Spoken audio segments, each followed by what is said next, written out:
void between stars holds countless terrors, but humanity has always prided itself on cataloging, understanding, and ultimately conquering the darkness.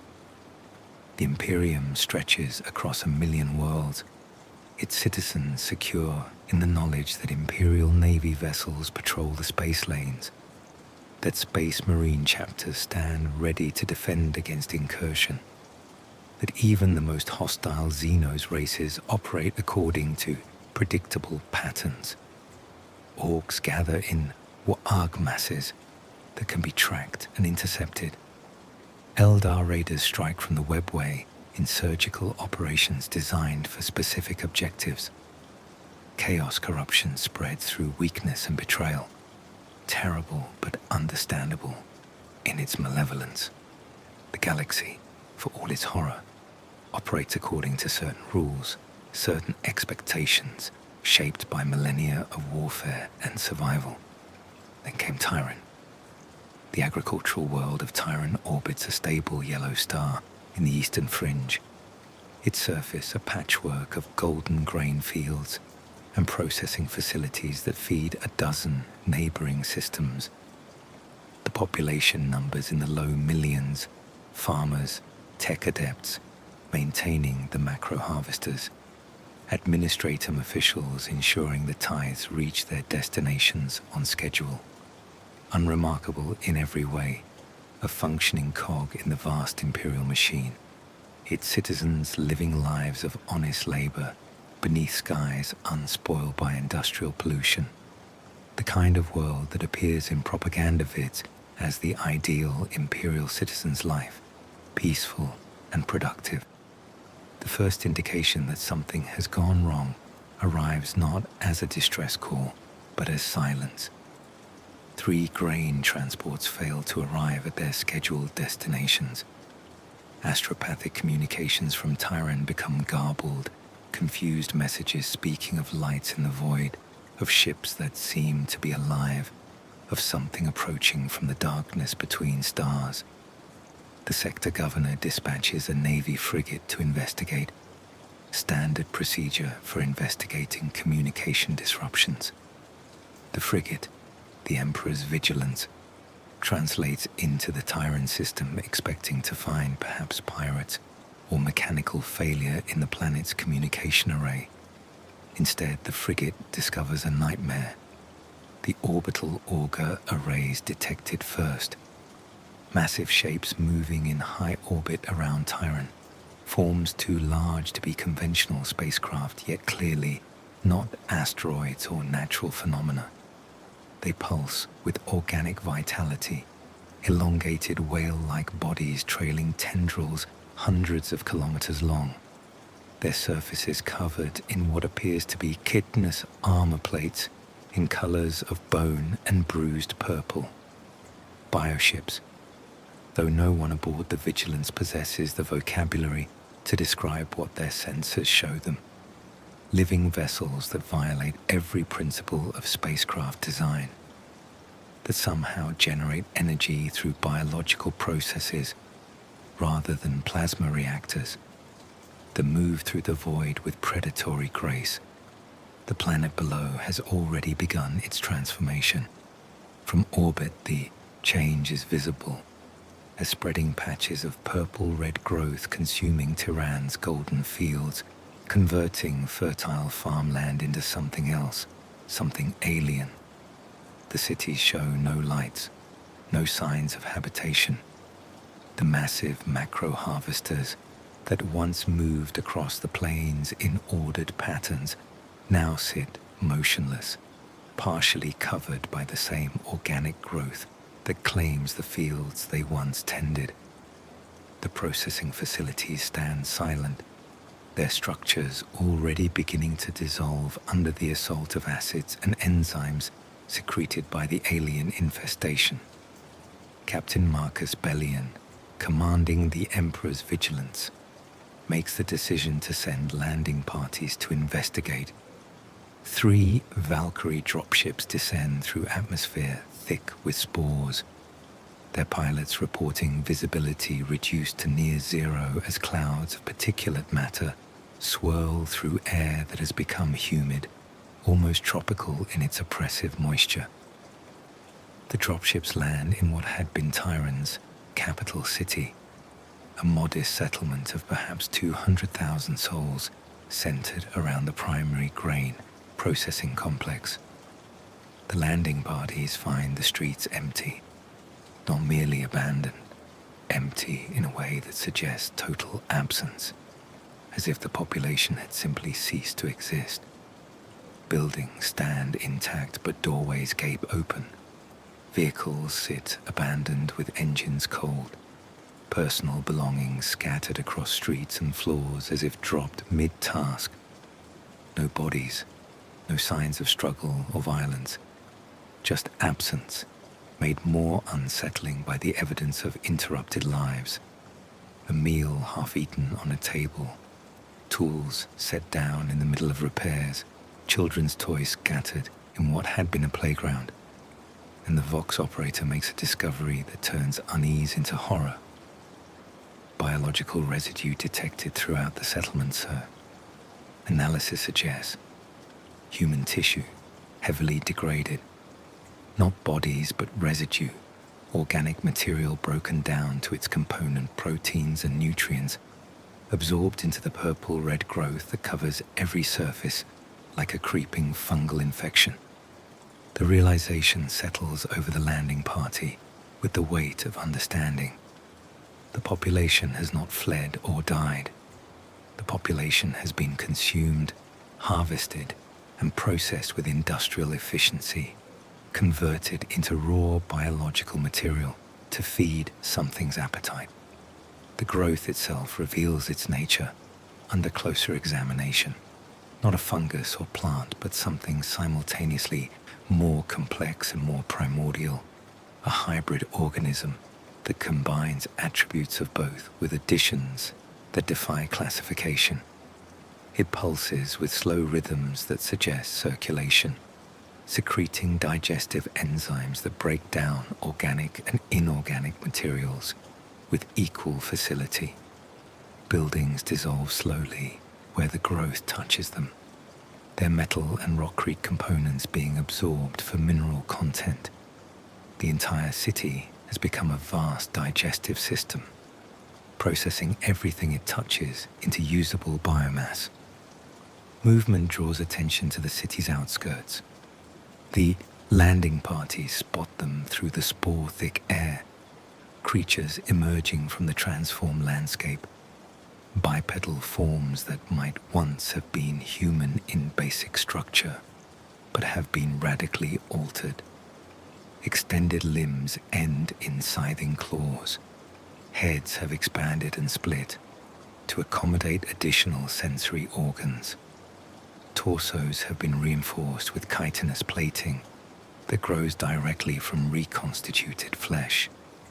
These had been Tyran's population, or some of them, captured and transformed through processes that combine genetic manipulation with biological integration, converted from humans into something that serves the swarm's purpose. The creatures attack with mindless ferocity, displaying no recognition of their former humanity, no hesitation or fear. They move with predatory efficiency, coordinating their assault in patterns that suggest hive intelligence rather than individual thought. Las fire cuts them down, but more emerge from the transformed cityscape, forcing the landing parties into fighting retreat toward their dropships. The retreat becomes a running battle through streets that seem to actively impede Imperial forces. The growth underfoot proves slippery and treacherous. Buildings collapse without warning as their structural integrity fails. Spore clouds thicken to visibility zero, as if the city itself has turned hostile. One dropship fails to achieve orbit. Its pilot reports engine contamination, then biological intrusion into the cockpit systems, then nothing as the Vox link cuts to static. From orbit, the remaining crews watch through auger displays as the fallen Valkyrie becomes covered in the same purple-red growth, its metal frame being slowly absorbed into the alien biomass that has claimed the planet. The bioships in high orbit shift their positions, moving to intercept the Emperor's vigilance with slow inevitability. Captain Bellion makes the only decision available: retreat. The frigate's engines burn at maximum as it claws for distance, pursued by smaller organisms launched from the bioships, living missiles that home in on heat signatures with terrifying accuracy. The Vigilance escapes, barely, its hull scarred by acid burns and impact damage, carrying with it news that will fundamentally alter humanity's understanding of the threats it faces. The astropathic message that reaches the Administratum on Bacca contains details that Imperial authorities initially dismiss as exaggeration or sensory error. Living spacecraft, planetary consumption, population harvested for biomass, creatures transformed from human stock into alien organisms. The concepts seem too extreme, too nightmarish to represent actual threats. Surely the crew of the Vigilance encountered some new Orc bioweapon, or perhaps chaos corruption that warped their perceptions. The Imperium has faced countless Xenos horrors across its long history. How different could this new threat truly be? The answer arrives 6 months later, when 3 more worlds in the Eastern Fringe go silent. Naval reconnaissance finds them in various stages of consumption, their populations gone, their surfaces transformed into organic processing facilities. The pattern becomes clear. Something is moving through the void, consuming world after world with systematic efficiency, leaving behind planets stripped to bedrock, all biological material harvested and converted. The Imperium names the enemy for the first contact site, calling them Tyranids after the doomed world of Tyran, not knowing that this name will become synonymous with existential threat, with hunger made manifest, with the realization that humanity faces a foe unlike any encountered before. Tyran itself serves as a grim example of the Tyranid threat. Follow-up expeditions find the world completely transformed, its once fertile surface now a barren wasteland, scoured clean of all organic material. The oceans have been drained and absorbed, the atmosphere vented to space, even the microbial life in the soil harvested and consumed. What remains resembles a corpse world, though not one ravaged by war, but by perfect, systematic consumption. The planet has been digested, converted from a living world into empty rock, its entire biosphere harvested to fuel the swarm's expansion. The bioships that accomplish this feat have vanished into the void, moving deeper into Imperial space.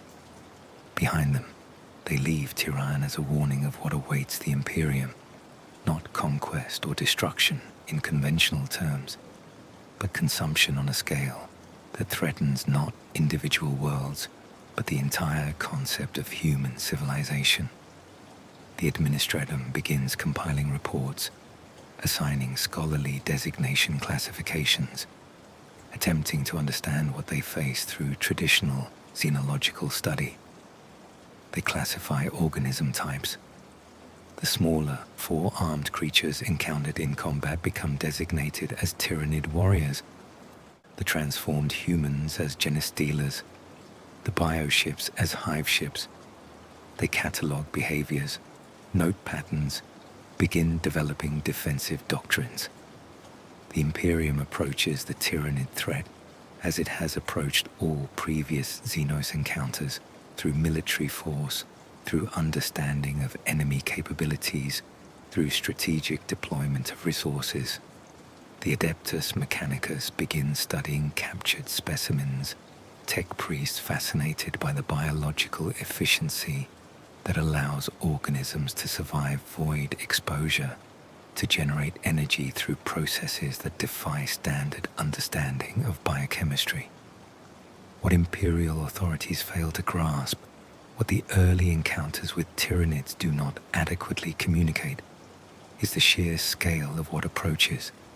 The consumption of Tyran represents not an invasion, but a feeding, not warfare, but harvesting.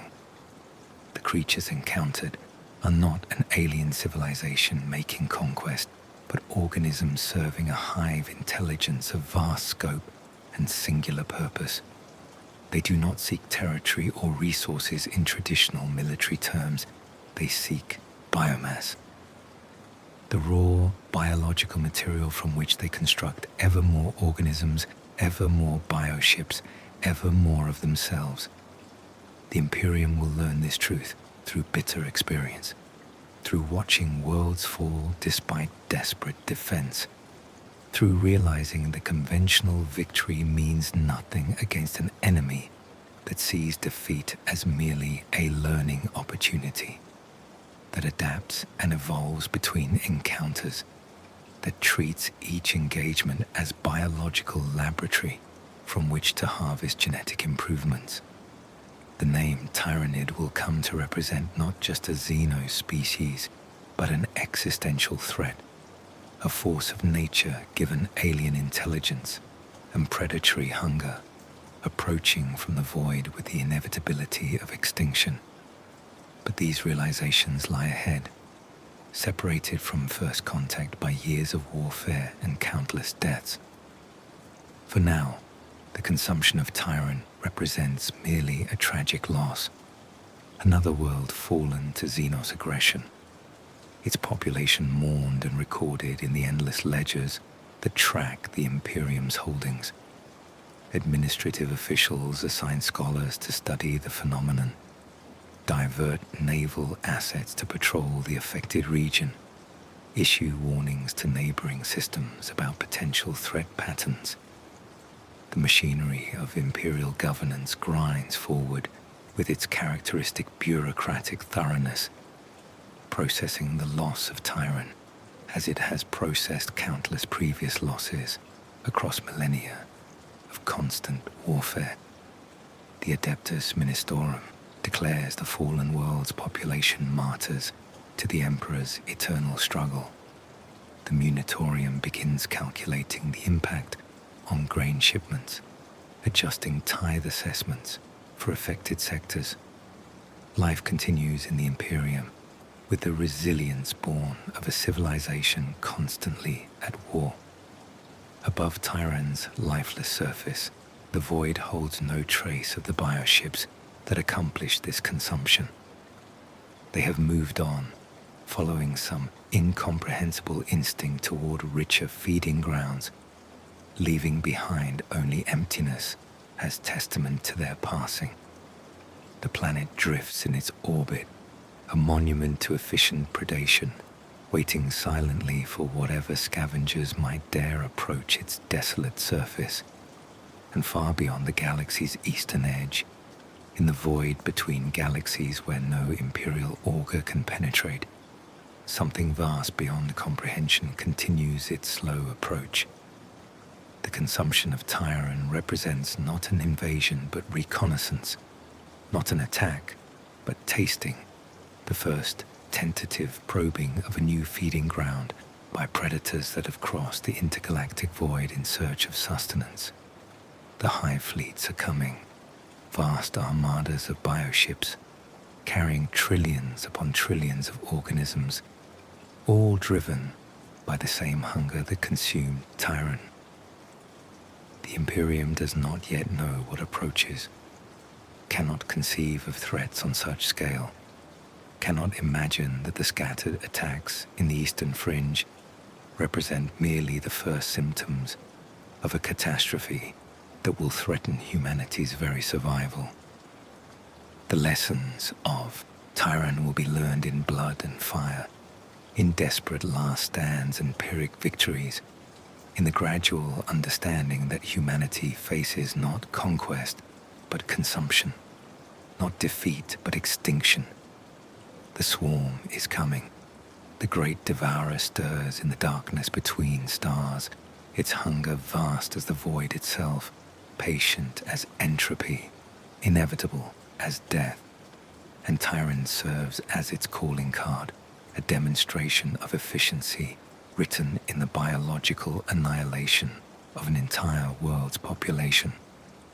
A promise of what awaits the Imperium's countless billions, should defensive measures fail. The Eastern Fringe has always represented frontier territory, systems scattered along the galaxy's edge, where the Astronomican's light grows dim and warp. Travel requires greater calculation and risk. Imperial worlds here tend toward hardy self-sufficiency, born of distance from Terra's central authority. Naval patrols sweep the void between stars on extended deployments, their crews accustomed to months-long journeys through space, where the nearest reinforcement might be weeks or months away. It is territory that breeds resilient populations and vigilant defenders, both qualities that will prove essential in the years ahead. In the wake of Tyran's consumption, reports begin filtering through administratum channels of other disturbances in the Eastern Fringe, mining colonies that fail to submit tithes on schedule, agricultural worlds that cease astropathic communication without explanation, Navy patrols that disappear during routine sweeps, their last Vox transmissions speaking of sensor anomalies and unidentified contacts before descending into static. Each incident, taken individually, might represent nothing more than the usual friction of administering a galactic empire.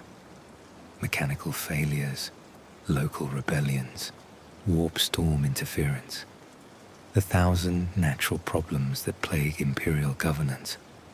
Taken collectively, the incidents form a pattern, a shadow spreading through the Eastern Fringe, world by world, system by system, expanding from the site of Tyran's fall with slow but inexorable progress. The Administratum deploys investigation teams, sends additional naval assets to patrol affected regions, increases astropathic monitoring of potentially threatened systems. The machinery of Imperial response grinds into motion with characteristic thoroughness, assembling data, correlating reports, attempting to understand the scope of what manifests along the galaxy's edge. Tech priests of the Adeptus Mechanicus study the biological samples recovered from Tyran and subsequent encounters. Their findings disturb those researchers sufficiently experienced to grasp the implications. The Tyranid organisms display genetic complexity beyond anything previously encountered in xenological study. Adaptive modifications that suggest deliberate engineering rather than natural evolution. Biomechanical integration that allows individual creatures to interface directly with larger bioforms in ways that blur the distinction between organism and vessel. Most troubling, analysis reveals that every Tyranid sample shares identical genetic markers, as if the entire species represents not diverse populations, but variations of a single organism endlessly replicated and adapted for specific functions. The concept challenges imperial understanding of Xenos biology. Even orcs, who reproduce through spore-based propagation and share certain collective behaviors, maintain individual variation and genetic diversity. The Tyranids appear to operate on principles that subordinate individual existence to collective purpose, each organism serving as an extension of a larger whole, all coordinated through biological communion that requires no mechanical communication systems or language. They are less a species in traditional terms and more a single vast organism that manifests across countless individual forms, each specialized for particular functions within the greater whole. Navigator houses begin reporting difficulties in the Eastern Fringe, complaining of disturbances in the warp that interfere with standard navigation techniques. The disturbances do not resemble typical warp storms. Rather, they manifest as absences, void spaces where the immaterium's usual currents seem muted or dampened. Astropaths assigned to monitor the affected regions describe similar phenomena, speaking of mental silence where there should be the background psychic noise that permeates human-occupied space, as if something is consuming not just physical matter but psychic presence itself. An inquisitor of the Ordo Xenos, one Cryptman by name, begins compiling comprehensive analysis of the Tyranid threat. His investigations lead him across the Eastern Fringe, interviewing survivors, examining consumed worlds, correlating data that the administratum's bureaucratic compartmentalization has left scattered across countless departments and archives. The picture that emerges from his research paints a threat unlike any the Imperium has faced across its millennia of warfare. Not conquest-driven xenos or chaos corruption, but biological consumption on a scale that threatens entire segmentums. Cryptman's reports to the Inquisitorial Council carry stark warnings. The Tyranids are not raiders seeking resources or invaders claiming territory.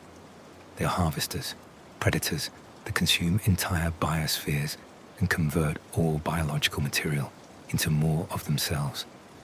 Each world that falls provides the biomass to create more organisms, more bioships, more of the swarm. The pattern represents exponential growth. The more the Tyranids consume, the larger they become, the more capable of consuming additional worlds. Left unchecked, Cryptman argues, the Tyranid advance will accelerate until it encompasses not just the Eastern Fringe, but reaches toward the Imperium's core systems. His warnings receive mixed reception. Some Inquisitors recognize the danger and begin advocating for mobilization of significant military resources to establish defensive lines along the Eastern Fringe. Others dismiss the threat as overestimated, pointing to humanity's long history of defeating Xenos incursions through superior technology and strategic doctrine. The debate consumes months as various imperial authorities argue over appropriate response levels, budgetary allocations, strategic priorities. The administratum moves with its characteristic deliberation, forming committees, commissioning studies, drafting preliminary response protocols. During this bureaucratic deliberation, the shadow in the void continues its advance. World after world goes silent, their populations consumed, their biospheres harvested. Some systems mount defensive actions, Navy vessels engaging the bioships in void combat, planetary defense forces establishing fortified positions against ground organism assault. These defenses achieve local success, destroying Tyranid organisms, driving off bioship attacks, protecting populations from immediate harvesting. Yet the victories prove hollow as additional bioships arrive, wave after wave of organisms wearing down defenses through sheer attrition. The defenders learn unsettling lessons. Tyranid organisms destroyed in battle leave biomass that surviving creatures reabsorb, recovering genetic material even from fallen forms. Defensive positions that successfully repel one assault face subsequent attacks by organisms that display adaptation to previous tactics, as if the Hive intelligence learns from each engagement and evolves countermeasures. Bioships damaged or destroyed in void combat release clouds of spores that drift through space toward nearby worlds, seeding invasions weeks or months after the initial engagement ends. The Tyranids waste nothing, convert every defeat into data for improvement. treat each encounter as an opportunity to better understand their prey's capabilities. A disturbing pattern emerges on worlds that maintain prolonged defense. Infiltration organisms called geni-stealers establish hidden infestations within population centers, their presence undetected until numbers grow sufficient for coordinated action. These creatures possess adaptive capabilities beyond standard Tyranid forms.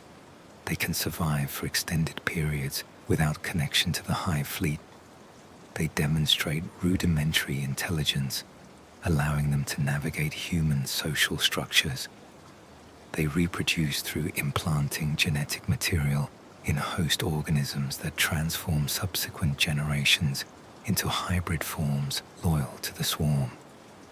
The discovery of geni-stealer cults represents a new dimension to the Tyranid threat. Worlds that believe themselves secure, that have repelled bioship attacks, or lie beyond the swarm's current advance, find themselves undermined from within by corrupted populations that worship the coming of the Hive Fleets as divine salvation. These cult members sabotage defensive efforts, provide intelligence to approaching organisms through mechanisms imperial authorities do not fully understand, coordinate uprisings timed to coincide with external attacks.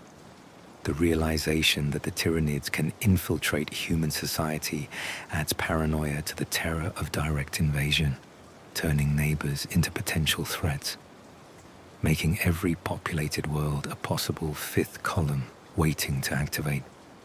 Kripman continues his investigation, now focused on understanding the scope of the threat. How large are the Tyranid forces? Where do they originate? Can their advance be stopped, or only delayed? His research teams examine astronomical data, looking for clues in stellar observations and void cartography. What they discover provides answers that transform the threat from serious to existential. The Tyranids approach from beyond the galaxy's edge, from the intergalactic void where no imperial sensors penetrate and no navigator can guide vessels. Astronomical observations detect gravitational anomalies consistent with massive objects moving through that darkness, irregularities in background radiation that suggest vast biological presence.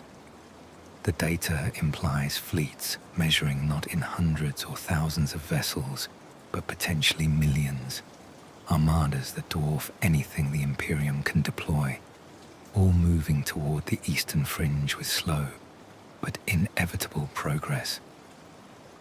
The forces already encountered, the bioships that consume Tyran and spread through subsequent systems, represent merely vanguard elements, scout forces sent ahead of the main body to identify rich feeding grounds, to test defensive capabilities, to prepare the way for something incomprehensibly larger. The main Hive Fleet approaches behind them, its full scale still veiled by distance and darkness, but its eventual arrival as certain as solar fusion. Kripman presents these findings to the High Lords of Terror, with accompanying recommendations that include radical measures, systematic evacuation of the Eastern Fringe, establishment of defensive lines deeper in Imperial space, potential use of exterminators' protocols to deny biomass to the approaching swarm. His suggestions receive hostile reception from administrators unwilling to abandon valuable Imperial territory, from military authorities who view mass evacuation as defeatism, from ecclesiarchy officials who denounce any suggestion that Imperial worlds should be destroyed rather than defended to the last citizen. The political paralysis continues, even as the Tyranid advance accelerates. More worlds fall, their consumption feeding the swarm's growth, each loss making subsequent defenses more difficult. Naval forces dispatched to contain the threat find themselves outmatched by bioships that shrug off lance battery fire, that regenerate damage through biological processes, that deploy organisms adapted specifically to counter Imperial weapons and tactics. The Astra Militarum regiments sent to reinforce threatened worlds fight bravely but achieve only delaying actions, trading ground slowly while casualties mount and ammunition dwindles. Then the auguries detected a massive gravitational presence emerging from the intergalactic void, resolving into something so vast that initial readings are dismissed as sensor error. Thousands of bioships moving in coordinated formation, their combined mass sufficient to distort local space-time, their trajectory aimed directly at the Eastern Fringe's most populated sectors. The main Hive Fleet, designated Behemoth by Imperial authorities for its overwhelming scale, has arrived at the galaxy's edge and begun its consumption in earnest. The shadow in the void reveals itself as herald of something far worse, a living storm of biological hunger, patient as entropy, vast as the void between galaxies, approaching with the inevitability of extinction. The scattered encounters and local incursions that have plagued the Eastern Fringe for months represent merely prelude to the true invasion, reconnaissance before the main force commits. Now that force manifests in terrible clarity, astronomical observation confirming what Kryptman's analysis predicted and what defensive commanders feared. The Tyranids are not a threat to be managed or contained, but an extinction event requiring every resource the Imperium can muster simply to survive. Hive Fleet. Behemoth enters Imperial space with the inexorable momentum of natural disaster, its bioships spreading across the void like a plague of living vessels, each carrying millions of organisms bred for consumption and warfare. The shadow in the void has become a storm, and in its path lie worlds uncounted, populations in the billions, the full scope of humanity's presence along the galaxy's eastern edge. The Imperium will learn what it means to face the great Devourer, will discover whether humanity's courage and sacrifice can prevail against hunger made manifest, will test whether the Emperor's protection extends to those who face not corruption or conquest, but systematic biological harvesting. The Eastern Fringe burns with the light of worlds dying, their populations crying out for salvation that may arrive too late or not at all. Their defenders preparing for battles they cannot win, but must fight regardless, because surrender means not defeat, but consumption, not slavery, but transformation into more of the enemy. The great Devourer has come to the galaxy, and humanity's long night of desperate resistance has only begun. The bioships of Hive Fleet Behemoth cross the void with patience born of absolute certainty. They do not hurry, do not race toward their targets with the urgency of warriors seeking conquest. Instead, they move like a tide, vast and inexorable, their collective mass bending space itself in ways that cause navigational difficulties for Imperial vessels attempting to track their progress. The fleet spreads across thousands of light years, individual tendril formations reaching toward different systems, probing defensive capabilities, testing response times, gathering data that feeds back to the Hive intelligence, coordinating the approach. Imperial auger stations scattered along the Eastern Fringe track, the fleet's progress with mounting dread. The bioships number in the thousands at minimum, possibly tens of thousands, if preliminary counts prove accurate. Each vessel measures kilometers in length, their organic hulls pulsing with internal bioluminescence, trailing tentacles and sensory organs that sample the void for biological signatures. They move in formations that follow no pattern recognizable to Imperial tactical doctrine, yet somehow maintain perfect coordination, as if each ship exists as a cell within a larger organism, all responding to central direction without need for mechanical communication. The fleet's approach triggers evacuation protocols across threatened systems.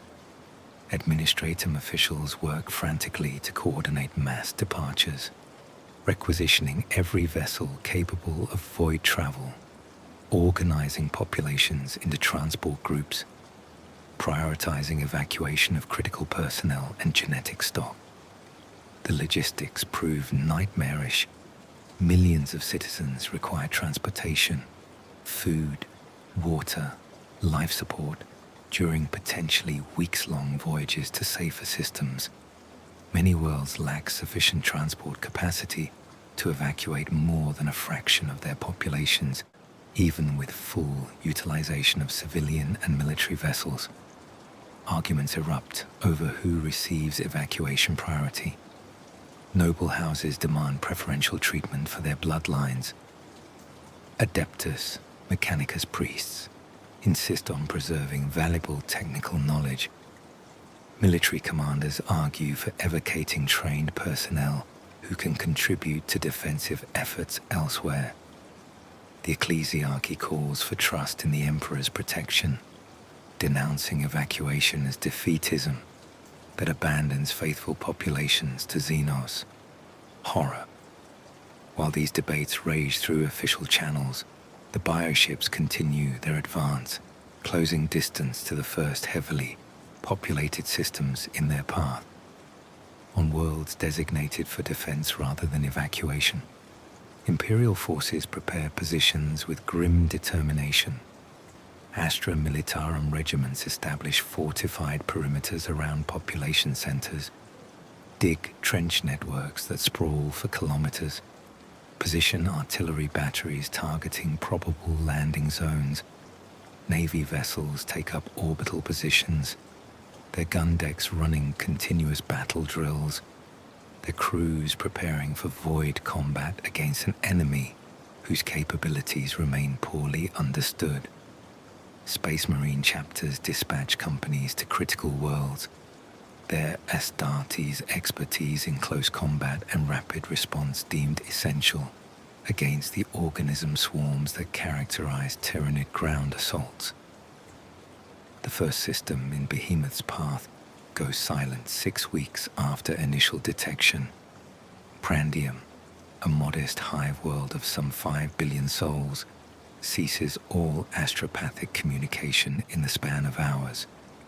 Navy reconnaissance vessels sent to investigate find the system's outer defense platforms destroyed, their wreckage drifting through the void alongside the bodies of defense fleet vessels that tried to contest the bioship's approach. The planet itself has already begun transformation, its surface visible from orbit as a spreading infection of purple-red growth consuming the grey rockcrete of hive cities. No defenders remain alive to report on Prandium's fate. The population has vanished, presumably harvested, their biomass adding to the Hive Fleet's resources. The cities stand empty, their structures already beginning to collapse as biological acids dissolve ferrocrete and plasteel. Within weeks, Prandium will resemble Tyran, stripped clean, all biomass consumed, the very atmosphere drained and processed. The bioships linger in orbit only long enough to complete harvesting, then move on toward their next target, leaving the dead world behind as testament to efficient consumption. The pattern repeats across 24 systems before Imperial forces manage to coordinate an effective response. Each world faces invasion following similar sequence. Bioships approach, deploy clouds of spore mines that interfere with orbital defense, release mycetic spores carrying ground organisms directly to planetary surfaces. The organisms establish landing zones, begin consuming local biomass to fuel rapid reproduction, spread across populated areas with terrifying speed. Defender casualties mount as humans learn that Tyranid creatures feel no fear, accept no surrender, cease attacking only when destroyed completely. Less fire that would stop human or even orc attackers requires multiple hits to bring down Tyranid warriors, while the smaller organisms called hormagaunts and termagants swarm defensive positions in numbers that overwhelm ammunition supplies. Military commanders develop new tactical doctrines born from these desperate battles. Tyranid organisms require destruction of central nervous systems to ensure cessation of combat capability. Body shots prove largely ineffective against creatures that can continue fighting despite massive trauma to non-critical areas.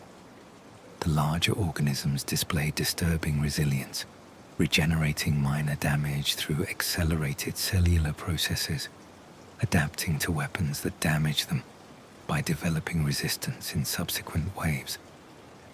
Most disturbing, the creatures coordinate their assaults with precision that suggests hive intelligence, exploiting weaknesses in defensive lines, concentrating force against vulnerable positions, demonstrating tactical sophistication that belies their bestial appearance.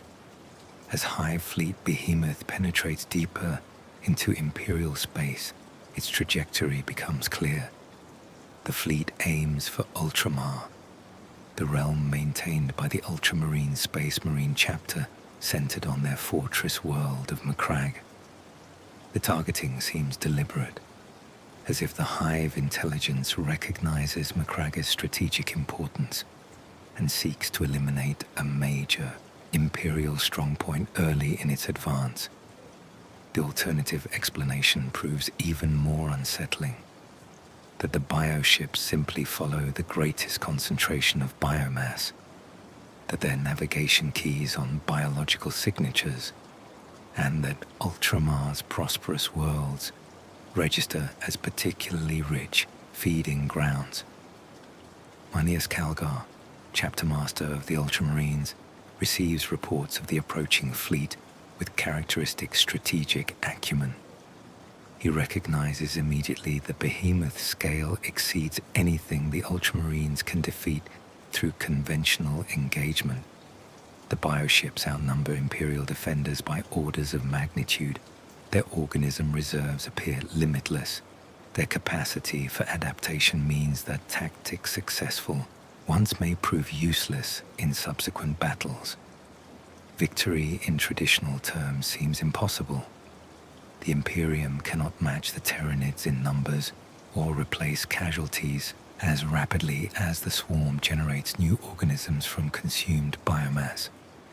Therefore, Calgar reasons, the Ultramarines must pursue unconventional strategy. Rather than attempting to destroy Behemoth's full strength, Imperial forces should target critical nodes, the largest bioships that coordinate fleet movements, the synapse creatures that direct organism swarms, the Norn queens that generate new bioforms from processed genetic material. Destroy these crucial elements, and the Hive fleet loses cohesion, its component organisms reduced to mindless beasts without central direction. The strategy requires precision strikes against heavily defended targets, accepting massive casualties in exchange for strategic effect, gambling that crippling Behemoth's coordination will cause fleet-wide collapse. Ultramar mobilizes for total war.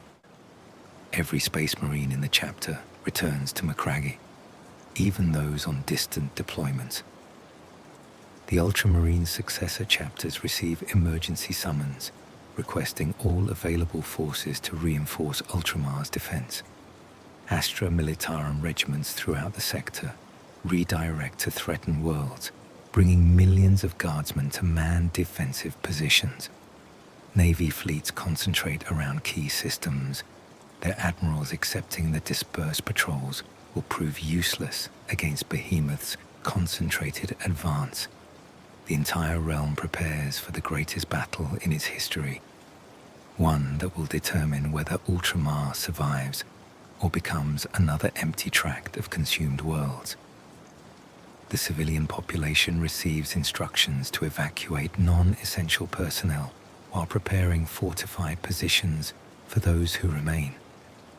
Macragge's hive cities activate ancient defensive systems, void shields and weapon batteries that have stood ready but unused for millennia of relative peace. Underground shelters that can accommodate millions receive supplies and emergency equipment, creating refuge that might allow population survival even if surface defenses fail. On agricultural worlds throughout Ultramar, harvests proceed early to deny biomass to the approaching swarm, with surplus production destroyed or rendered toxic through chemical treatment. As Behemoth closes to engagement range, auger readings confirm the worst estimates. The bioships number in the tens of thousands, their combined mass sufficient to blot out stars when they pass between observer and light source.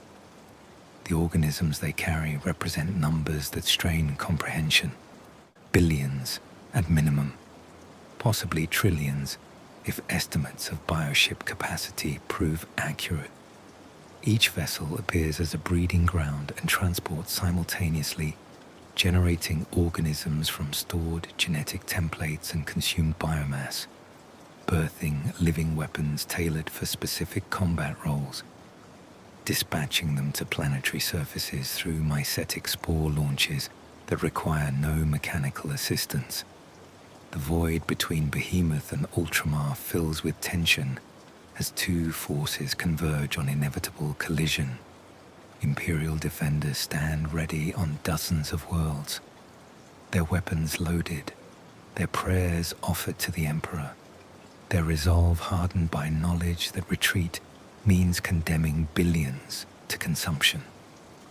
The bioships advance without hesitation or doubt, driven by a hunger that knows no satisfaction, guided by intelligence that calculates optimal consumption patterns, carrying extinction in organic hulls. The great Devourer approaches Macragge, and the galaxy watches to see whether space marine valor can prevail against hunger vast as the void, whether human courage proves sufficient against an enemy that sees humanity as nothing more than resources awaiting harvest, whether the Imperium's greatest warriors can stand against the shadow that consumed Tyran and 24 worlds since, that threatens to spread across the entire Eastern Fringe until nothing remains but empty rock where civilizations once flourished. The first engagement will be decisive, not in determining whether Behemoth can be stopped entirely, for its scale makes total victory impossible, but in establishing whether the Tyranids can be hurt badly enough to pause their advance, whether they will recognize that humanity fights with sufficient ferocity to make further consumption prohibitively costly. The Battle of Macragge looms on the horizon, promising casualties that will number in the millions, demanding sacrifice that will echo through Imperial history, testing whether warriors trained for conquest can adapt to warfare against an enemy that seeks not victory but consumption, not territory but biomass, not glory but hunger's satisfaction. The shadow falls across Ultramar, and beneath it, defenders prepare to prove that humanity will not go quietly into biological extinction, that the Emperor's finest will sell their lives dear, that even facing extinction, humans will fight with courage born of desperation and faith, making the great Devourer pay for every world with blood enough to choke its harvest. Macragge's orbital defenses register first contact through automated auger sweeps that track anomalous mass concentrations beyond standard engagement range. The readings arrive as cascading alerts across tactical displays, each new warning adding to the growing picture of what approaches. Bioships by the thousands, their formation spreading across the void in patterns that surround Macragge from multiple vectors, eliminating potential retreat routes, ensuring that Imperial forces must stand and fight or abandon the system entirely. Maneus Calgar watches from the orbital command platform as the Hive Fleet resolves into tactical clarity. The bioships displayed disturbing variety, massive hive ships that dwarf Imperial battleships, cruiser analogues bristling with organic weapon systems, swarms of smaller vessels that dart through the larger formations like schools of predatory fish. Some ships trail tentacles hundreds of kilometers long, tasting the void for biological signatures. Others pulse with internal bioluminescence that illuminates their surroundings in sickly colors. All move with coordination that suggests single organism despite their numbers, responding to central direction without apparent communication. The Ultramarines Chapter Master issues fleet-wide orders with calm precision that belies the magnitude of what they face. All Navy vessels to attack Formation Beta. Target their synapse ships first, the largest bioforms, coordinating fleet movements. Astartes boarding teams prepare for insertion. We kill the brain. The body dies. The strategy crystallizes from Calgar's analysis. Behemoth strength lies in coordination, in the hive intelligence that directs billions of organisms toward unified purpose. Sever that coordination through targeted strikes against command organisms, and the fleet becomes a collection of individual creatures lacking strategic coherence. The Imperial fleet moves to engagement, their ships advancing in formation against bioships that outnumber them 5-1. Lance batteries open fire at maximum range, their energy beams lancing across the void toward targets that twist and weave with disturbing agility for vessels of their size. Macro cannons launch barrages of explosive shells that impact against chitinous hulls with destructive effect, blasting craters in organic armor, venting biological fluids that freeze in the void. Torpedo spreads accelerate toward the largest hive ships, their warheads designed to penetrate deep before detonation, killing the vessels from within through catastrophic trauma. The bioships respond with weapons that blur distinction between technological and biological. Acid projectiles the size of hab blocks launch from organic cannon structures, their trajectory controlled through muscular contraction rather than mechanical propulsion. Bioplasma streams erupt from specialized organs, superheat fluid that clings to ship hulls and burns through armor with terrifying efficiency. Boarding organisms called mycetic spores fire from specialized launch structures, living missiles carrying Tyranid warriors directly toward Imperial vessels seeking to overwhelm crews through close combat rather than void warfare. The first Imperial casualties come quickly. A Navy destroyer suffers direct hit from bioplasma, its void shields overloading under sustained bombardment. Its hull, breaching a superheated fluid, burns through decks toward the plasma reactor. The ship detonates an expanding sphere of vaporized metal and organic matter, taking with it a bioship that closed too near the explosion. A cruiser becomes overwhelmed by boarding organisms, its corridors filling with Tyranid warriors that tear through crew positions, reaching critical systems before defensive measures can contain the intrusion. The cruiser veers off course, its bridge destroyed, power systems failing, becoming navigational hazard as its momentum carries it through battle space. Yet Imperial forces achieve their primary objective. Torpedoes penetrate one of the largest hive ships, their warheads detonating within its central mass. The bioship's death spasm proves spectacular. It convulses, venting atmosphere and organisms from ruptures that split its hull, tentacles whipping wildly before going limp. Around it, dozens of smaller bioships lose coordination, their movements becoming erratic as the synapse network coordinating them fails. They mill about like lost children, easy targets for lance batteries and macro cannons that systematically destroy them while they drift without purpose. Marneus Calgar marks the kill with grim satisfaction. Target confirmation. All strike teams concentrate fire on command organisms, bring them down, and the swarm fractures. The tactic proves its worth across the engagement. Each destroyed synapse creature creates zones of confusion in the biofleet, pockets where organisms cease coordinated action and become vulnerable to focused Imperial firepower. The Ultramarines fight not to destroy all of Behemoth, an impossible task given the numbers arrayed against them, but to kill enough command organisms that the fleet loses strategic cohesion.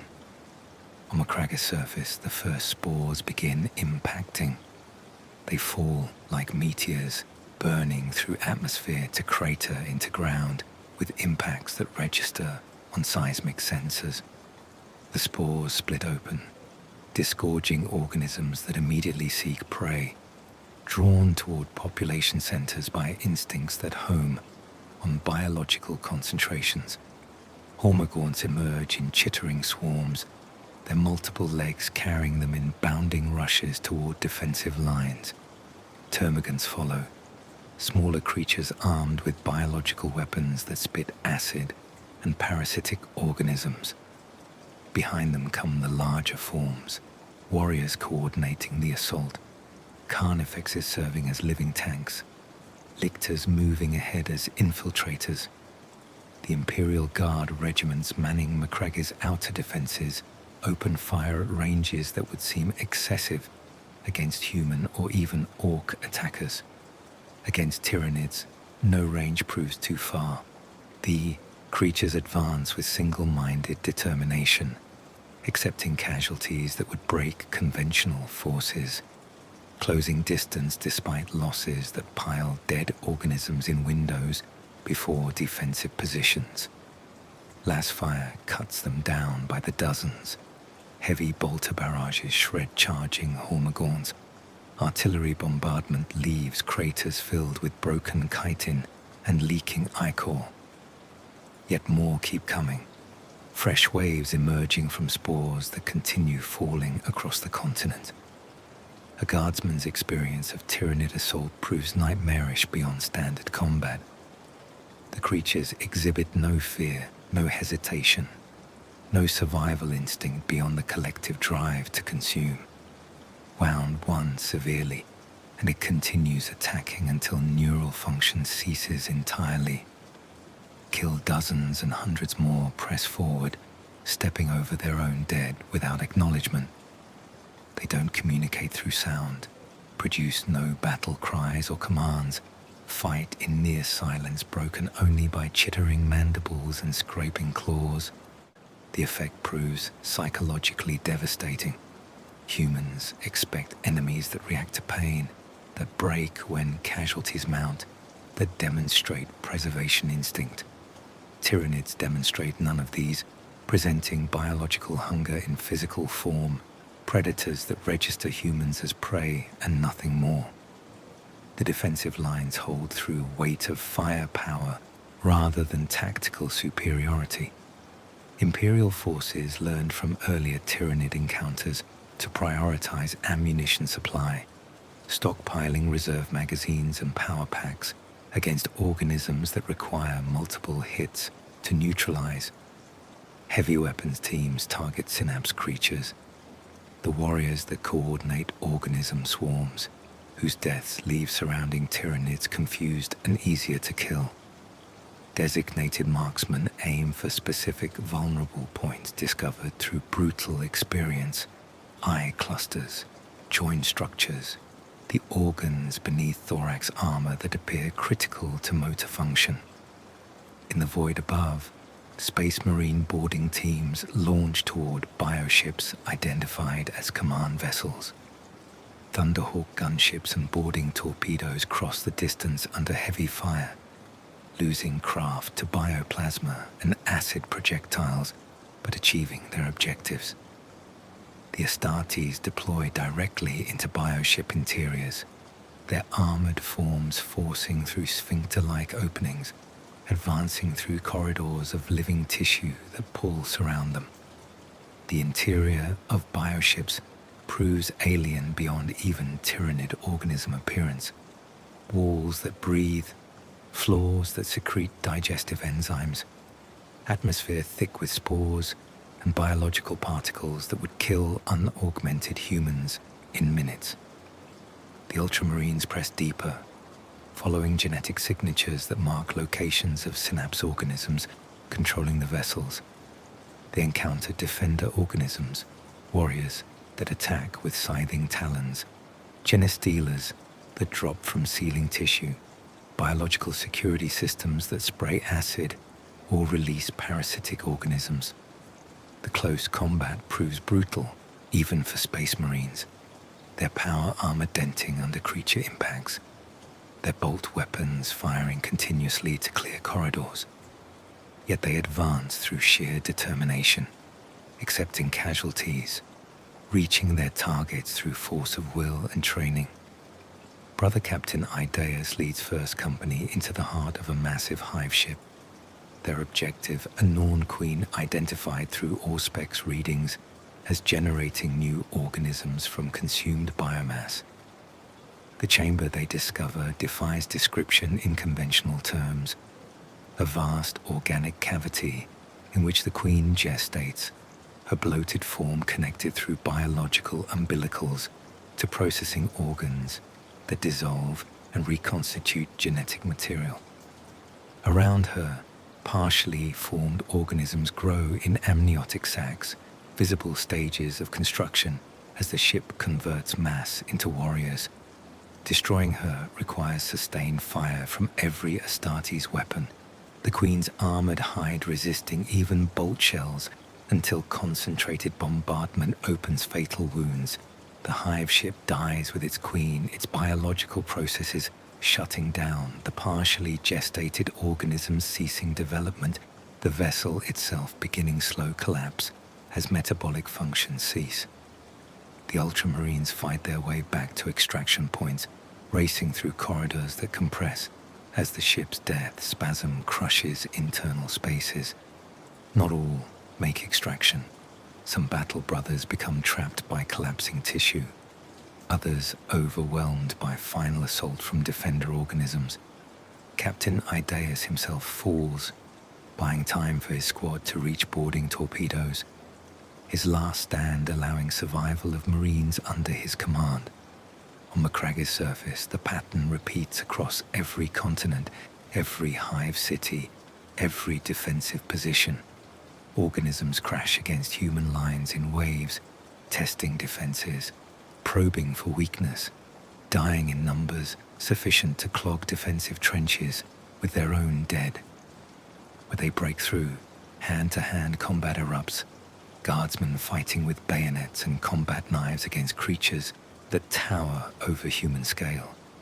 Space Marines wading into melee with chainswords and power weapons, repelling organism swarms through transhuman strength and centuries of combat experience. The horror of fighting Tyranids reveals itself not in single moments, but accumulated experience. The way organisms adapt between assaults, developing resistance to weapons that damage previous waves. The manner they recycle fallen creatures, larger bioforms consuming smaller ones to repair damage or fuel rapid healing. The discovery of human bodies partially consumed, then discarded, still alive but integrated with Tyranid tissue, aware of their transformation but unable to resist. The realization that every casualty the Tyranids suffer becomes resource they can reabsorb, while every human death reduces defensive capacity without replacement. Days blend into weeks of continuous combat. Guardsmen fight until ammunition exhausts, then fall back to secondary positions where supply depots maintain reserve stocks. Space Marines rotate between front-line engagement and brief respite that allows armor repair and weapon servicing, but never true rest. Navy vessels in orbit conduct continuous operations, their crews sleeping at battle stations, emerging from engagement to rearm and refuel before returning to the void, where bioships still number in the thousands. Casualties mount on both sides. Organisms fall by the millions. Bioships die by the hundreds, but humans bleed too. Regiments ground down to fractions of their strength. Navy losses mounting with each engagement. Astartes casualties accruing until entire companies exist below strength. Marneus Calgar coordinates defensive efforts from command centers deep beneath Macragge's surface, monitoring tactical displays that show organism advances, defensive positions, casualty reports, ammunition status, 1,000 variables requiring constant adjustment. Sleep becomes luxury he cannot afford, stimulants keeping him functional through weeks of uninterrupted command. The tactical situation remains balanced on knife's edge. Imperial forces hurt the Hive fleet badly, killed enough command organisms that Behemoth's coordination suffers disruption. Yet organisms still land in sufficient numbers to threaten every defensive line. The turning point arrives not through climactic battle, but accumulated attrition. Bioships continue dying to naval fire, and Astartes' boarding actions faster than their organism production can replace combat losses. The Hive Fleet's biomass reserves drain as creatures fall without opportunity for reclamation. Their genetic material denied to the swarm through focused defensive measures that include Promethean bombardment of organism corpses. Synapse networks degrade as command creatures die, leaving increasing numbers of organisms without direction, easier to kill and contain. Behemoth begins withdrawing, not in panic or defeated rout, but through calculated decision. The harvest has become too costly. The biomass gained insufficient to replace combat losses. The bioships that remain pull back from engagement range, transitioning towards system edge, their retreat covered by rearguard organisms that sell their existence dearly to allow the fleet's main body to escape. Imperial forces pursue where possible, killing bioships too damaged to keep pace, preventing organism landings on outlying worlds. Yet they lack strength for total annihilation. Behemoth's remnants escaping to the void where naval vessels cannot reach. Macragge survives, but its surface bears scars that will take generations to heal. Entire continents lie transformed by Tyranid xenoforming, their terrain requiring total remediation before human habitation becomes possible again. The Hive cities stand battered, their outer sections consumed or destroyed, populations reduced through casualties and consumption that saw millions harvested. The orbital defenses require complete rebuild, navy assets replacement, infrastructure restoration. The world lives but damaged, its people traumatized, its defenders exhausted, its survival purchased through sacrifice measured in hundreds of thousands of lives. The Ultramarines chapter suffers catastrophic losses.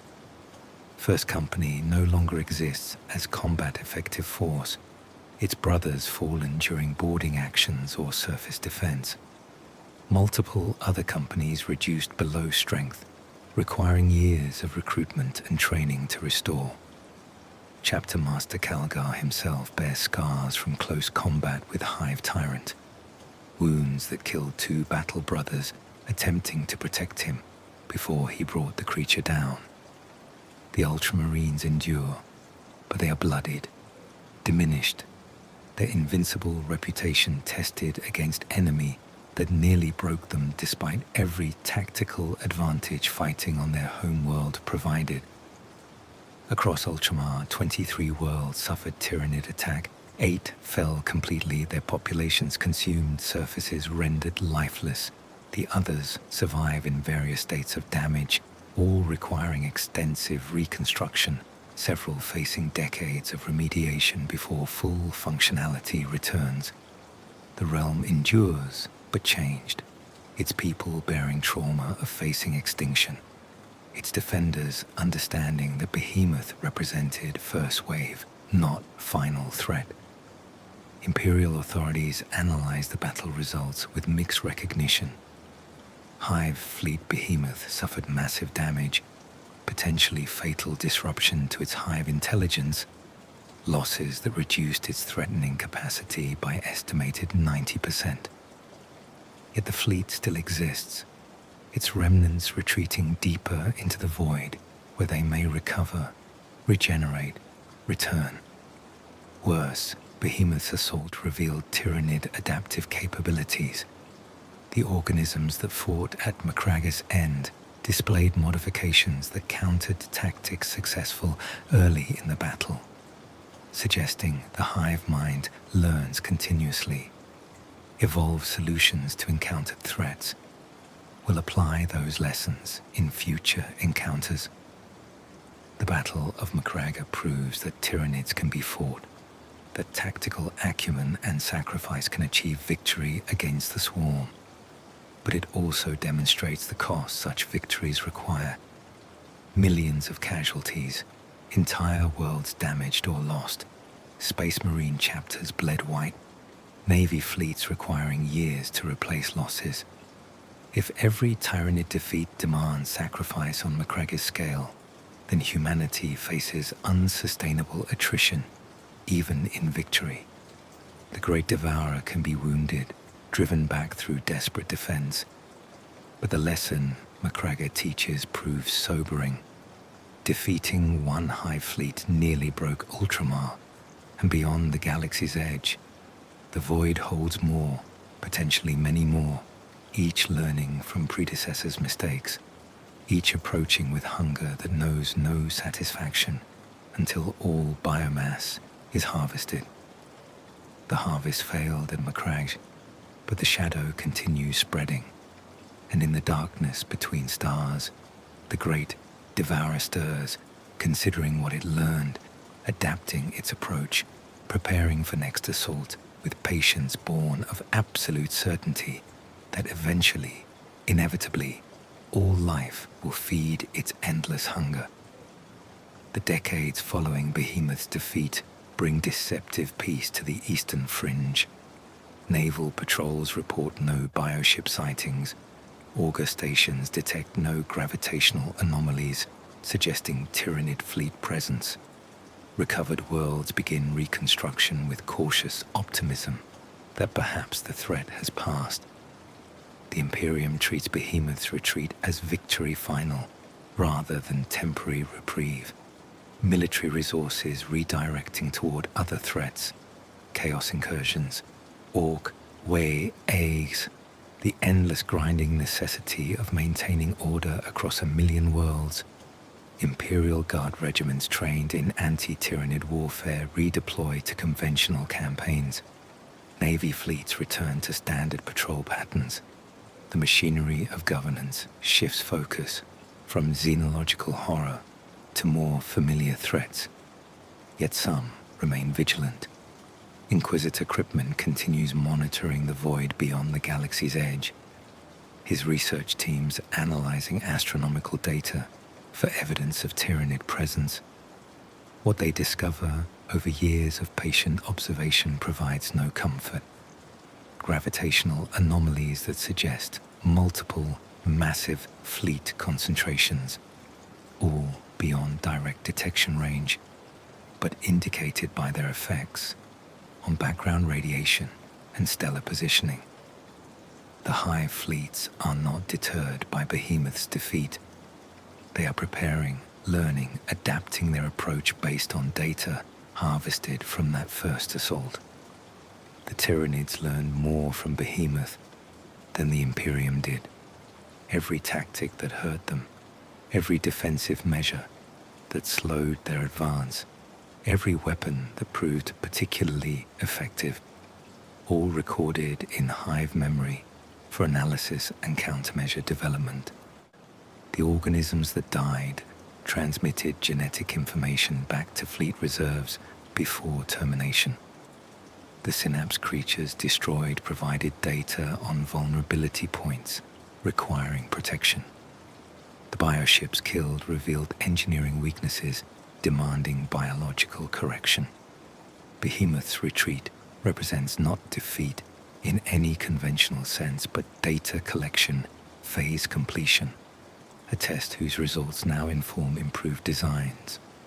The next approach comes 3 decades after Macragge, arriving from different vectors simultaneously in pattern that immediately distinguishes it from Behemoth's concentrated assault. Multiple tendril fleets appear along the Eastern Fringe, each smaller than Behemoth's massed force, but together representing even greater total numbers. The Hive intelligence has learned. Concentration made Behemoth vulnerable to focused Imperial response, allowed defenders to predict approach vectors, enabled strategic massing of forces along likely invasion routes. This new fleet, designated Kraken by Imperial authorities struggling to comprehend its scope, splits its strength across dozens of approach vectors, forcing defensive resources to spread thin, preventing concentration against single thrust. Kraken's organisms display immediate differences from Behemoth's. The creatures move faster, adapted for rapid assault rather than grinding attrition. New bioforms appear, shrikes that fly on leathery wings carrying organism swarms directly over defensive lines, raveners that burrow through ground emerging behind fortified positions, lictors improved for infiltration, their chameleonic capabilities making them nearly invisible until they strike.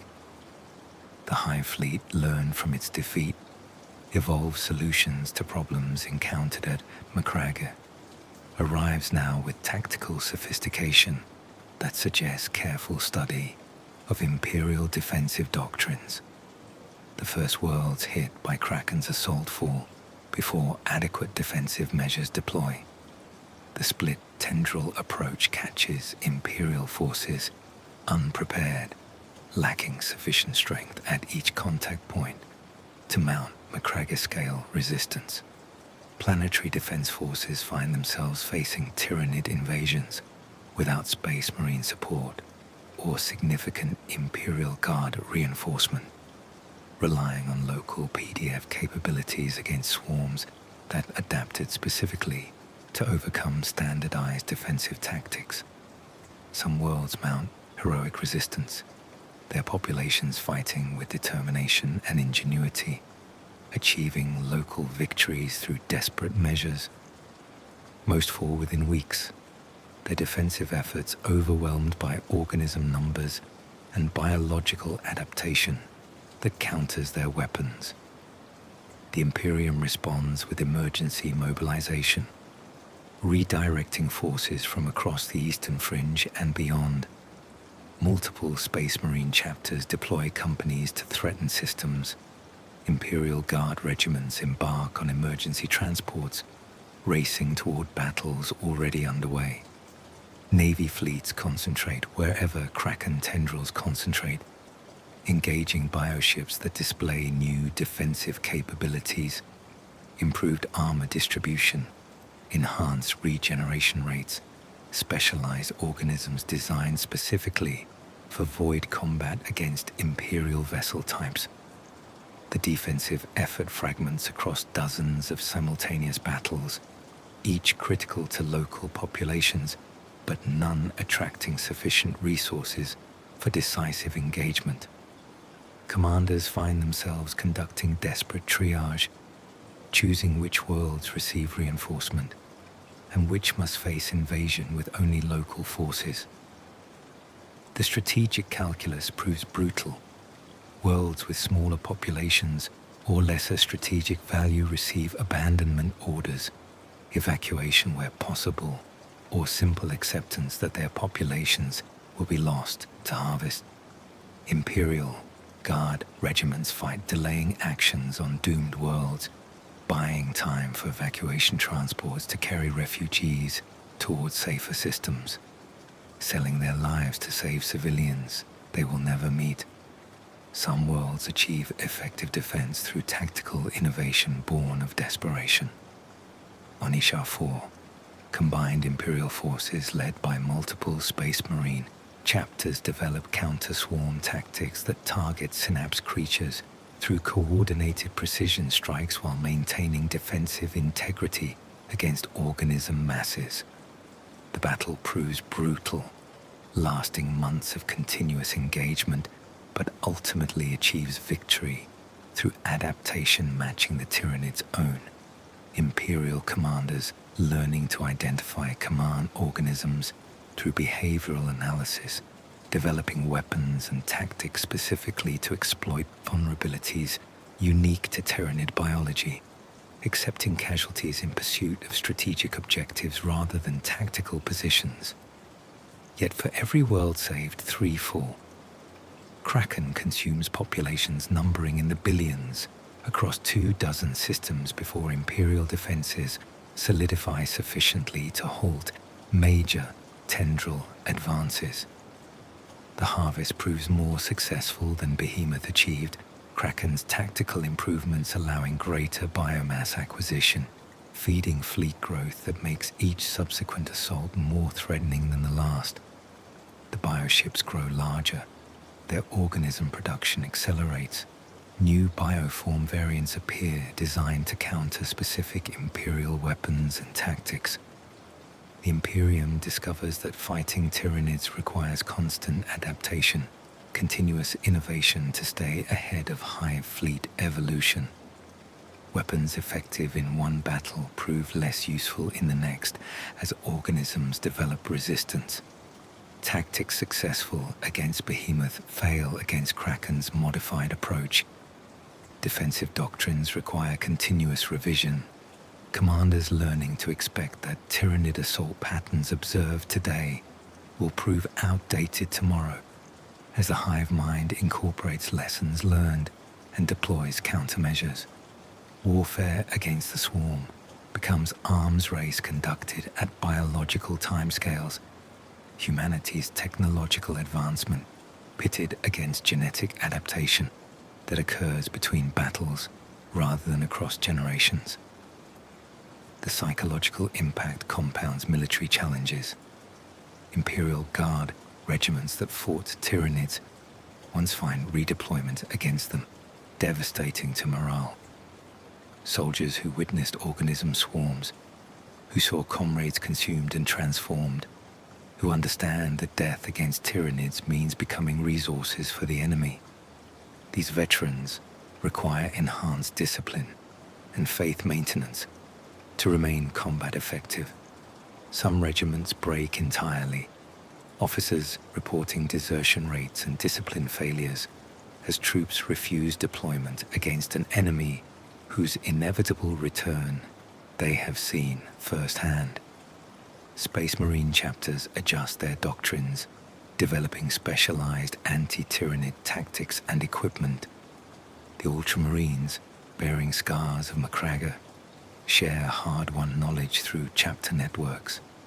The Scythes of the Emperor, nearly destroyed defending their homeworld from Kraken assault, rebuild as chapter specializing in anti-Xenos warfare, with particular focus on Tyranid combat.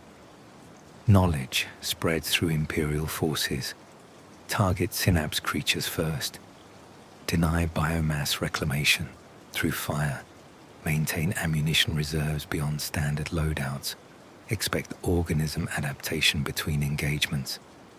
Kraken's multi-tendril approach proves its strategic value through dispersed effect, where Behemoth concentrated force allowed focus response and ultimate repulsion.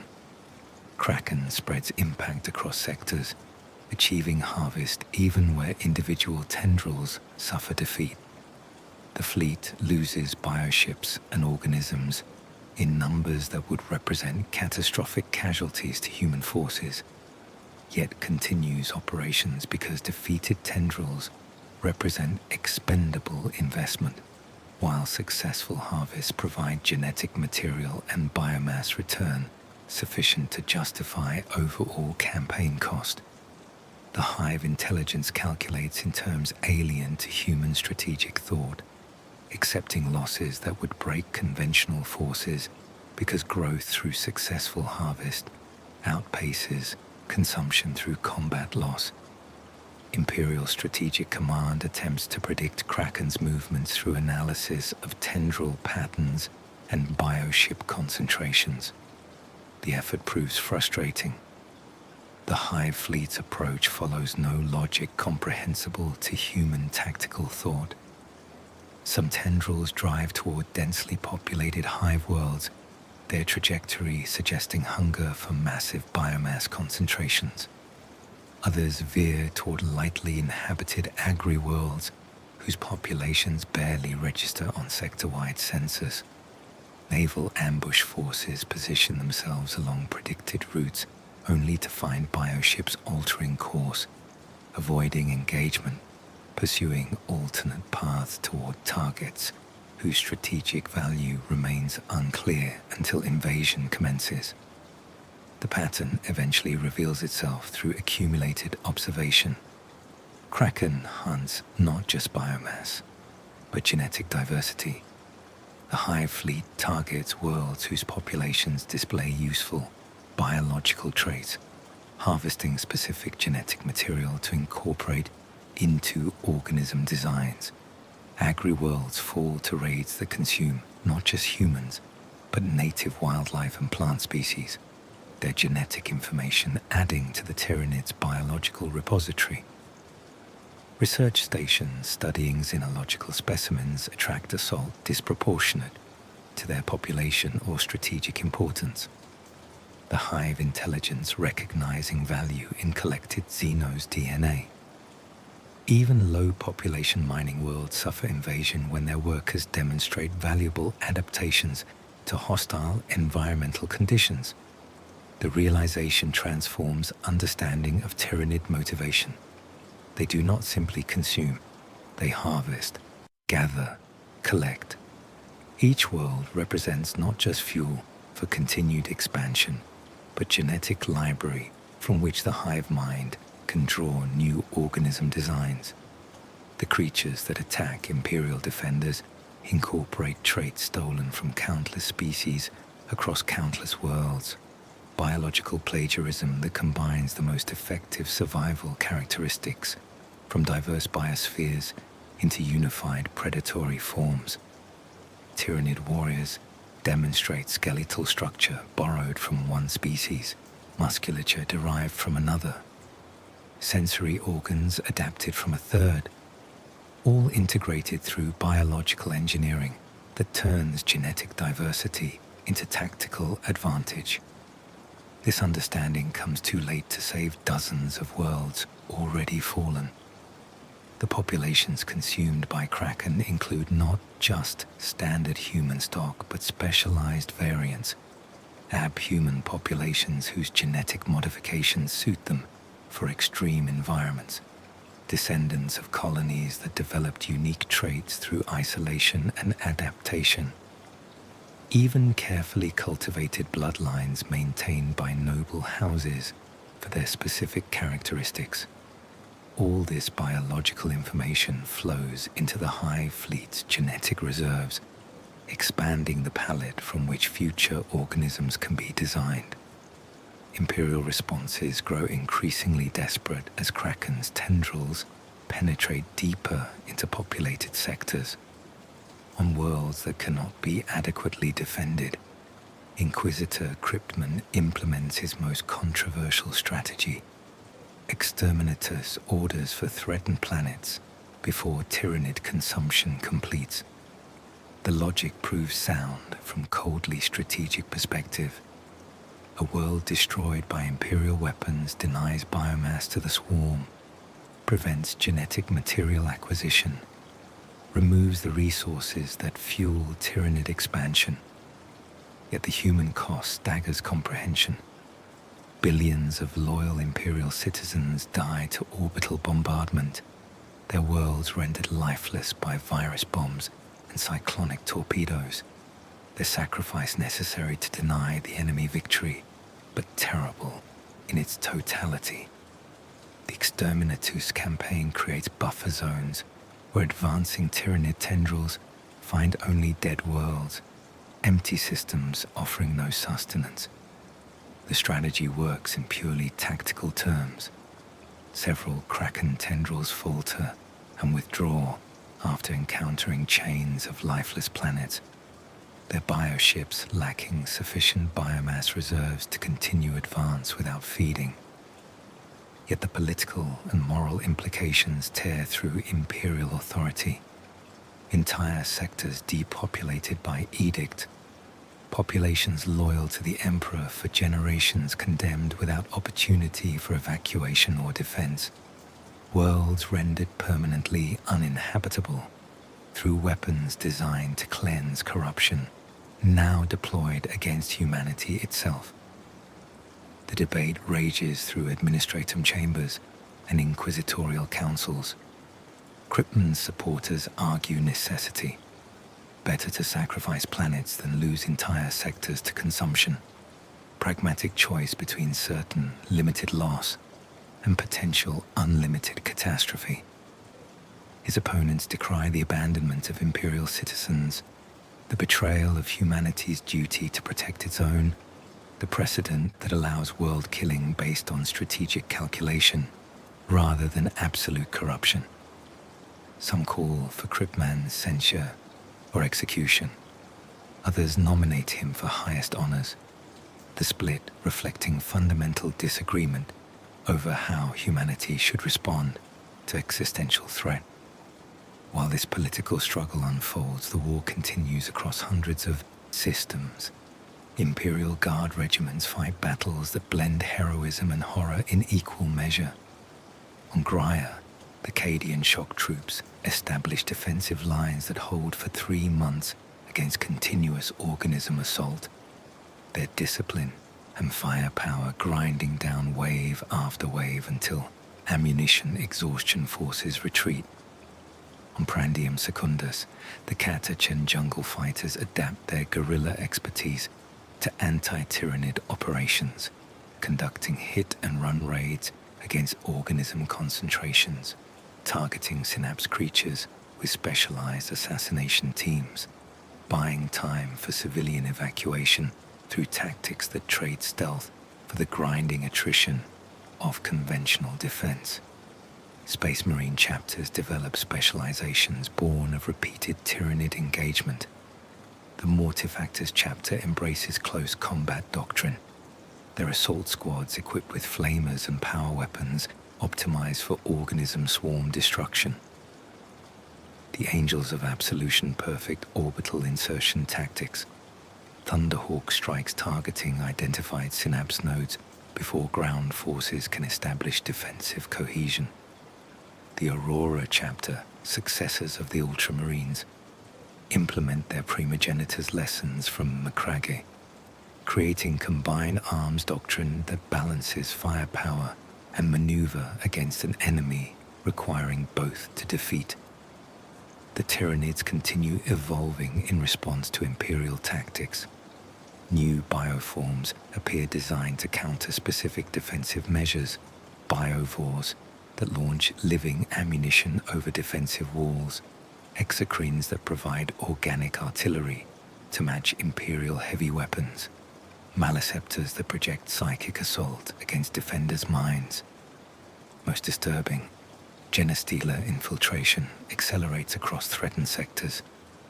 Cult infestations bloom on worlds previously thought secure, their hybrid populations sabotaging defenses, providing intelligence to approaching bioships, coordinating uprisings that open cities to organism swarms from within. The genestealer cults represent Tyranid strategy at its most insidious.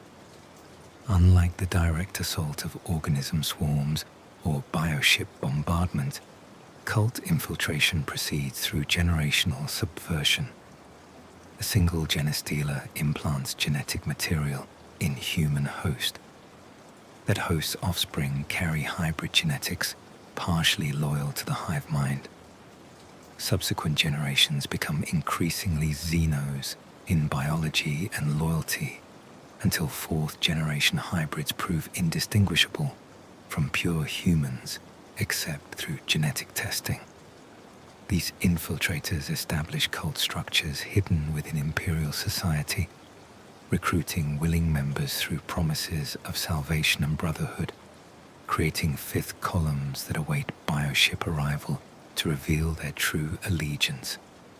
Discovery of major cult presence on dozens of supposedly secure worlds forces re-evaluation of threat scope. The Tyranids are not simply invading from outside. They have seeded infiltrators throughout imperial space, potentially for decades or longer before Behemoth's arrival. Every world faces potential internal betrayal. Every population contains possible hybrid elements awaiting activation. The paranoia this realization generates proves almost as damaging as actual cult activity.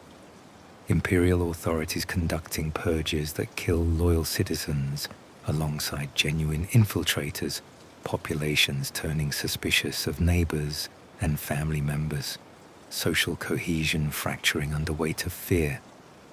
On Ishar 4, the climactic battle against Kraken's largest tendril unfolds over 6 months of desperate combat.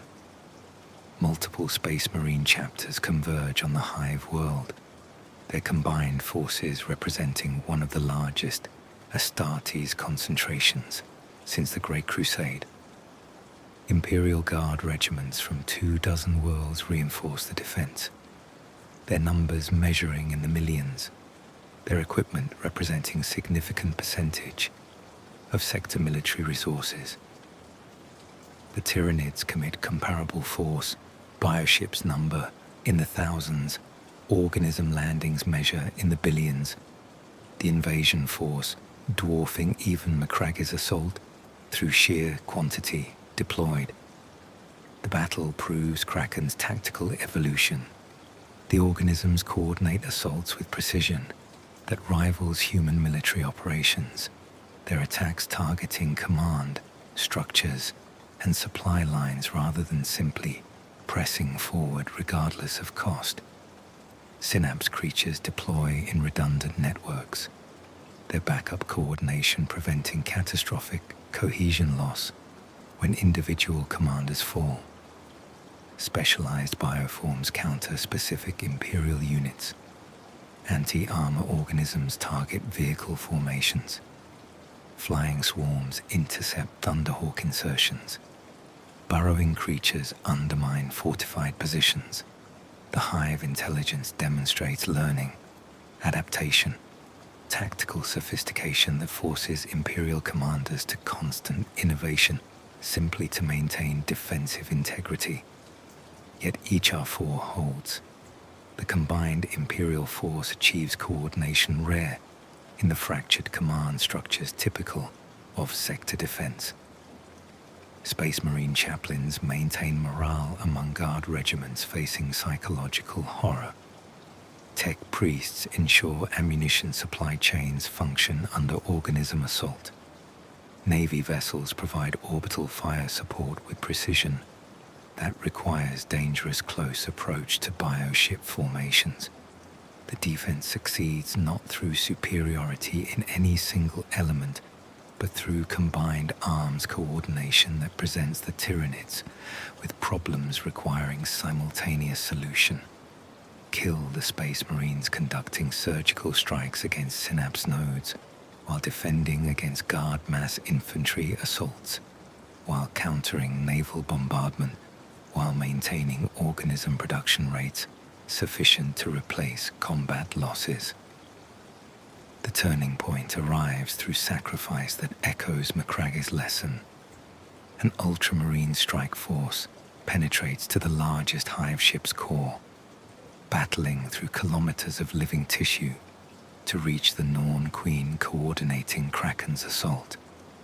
The mission achieves its objective at total cost. Every Astartes involved falls during extraction attempts, their deaths buying time for demolition charges to detonate.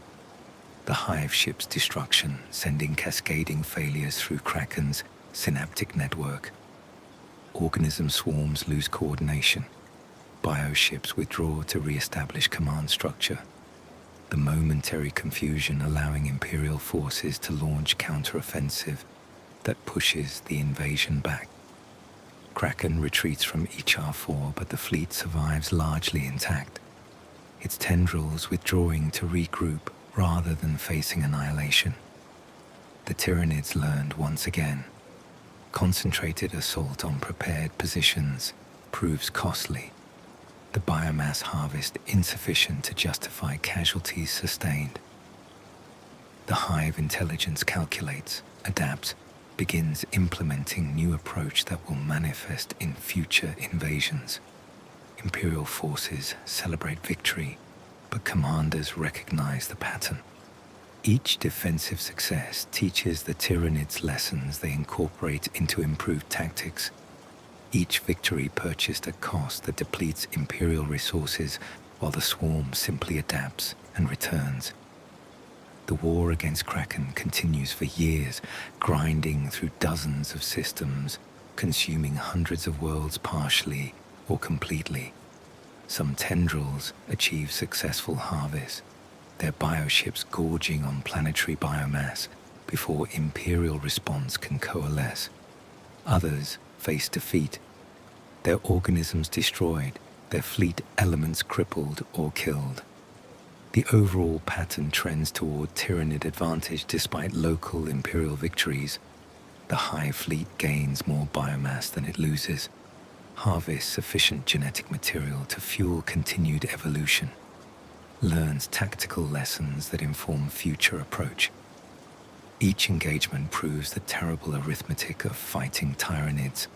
Humanity can win battles, but the enemy treats warfare as learning exercise, defeats as data collection, victories as temporary setbacks requiring tactical adjustment. Inquisitor Kripman publishes analysis that crystallizes growing realization among Imperial strategic command. The Tyranids cannot be defeated through conventional warfare. They adapt faster than human doctrine evolves, learn from defeats, convert every encounter into biological improvement. Military victory in traditional terms proves impossible when the enemy treats casualties as genetic experiments, territory as feeding grounds rather than strategic objectives, warfare itself as mechanism for species improvement. The Imperium faces threat requiring fundamentally different response than previous Xenos encounters. Challenge demanding innovation in strategic thought rather than simply superior force application. The implications prove deeply unsettling. If Tyranids cannot be defeated through combat, what options remain? Evacuation of threatened sectors leaves vast Imperial territories empty, billions of citizens homeless, economic and strategic assets abandoned. Continued defense bleeds resources unsustainably, each victory costing more than humanity can afford to pay indefinitely. Exterminatus denies biomass, but requires destruction of Imperial worlds, condemnation of loyal populations, surrender of territory to sterile emptiness.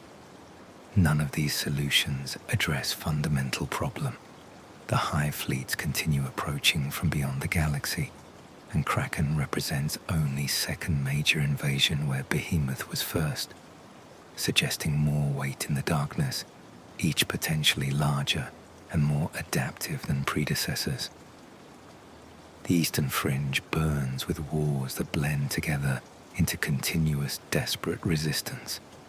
Imperial forces fight not for victory in any final sense, but for survival, buying time with blood, hoping reinforcements arrive.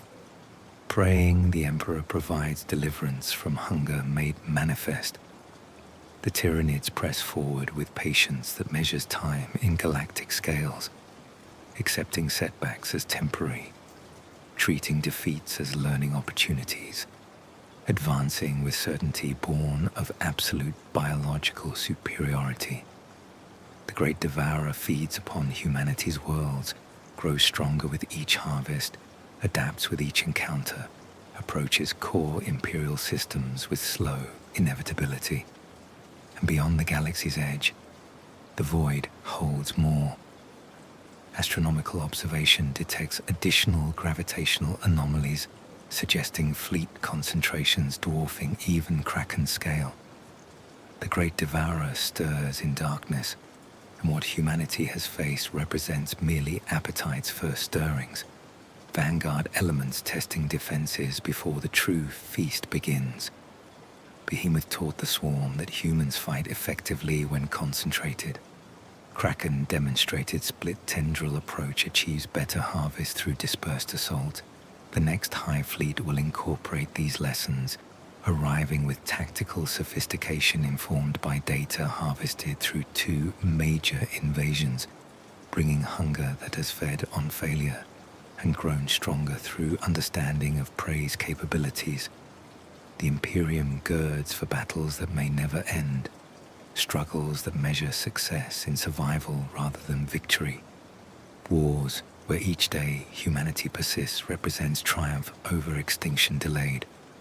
The shadow spreads, the harvest accelerates, and in the screaming of worlds consumed, in the prayers of populations awaiting death that comes on chitinous legs, in the desperate last stands of defenders who know they cannot win but fight regardless, humanity learns what it means to face the great Devourer. Not conquest, but consumption. Not defeat, but digestion. Not war, but harvest, on a scale that threatens the species' very existence. 3 generations pass between Kraken's assault and the next major Hive Fleet detection. Time enough for children born during Behemoth's invasion to reach adulthood, for veterans of Kraken's wars to retire or fall in subsequent campaigns, for the Imperium to rebuild shattered defenses and attempt restoration of consumed worlds.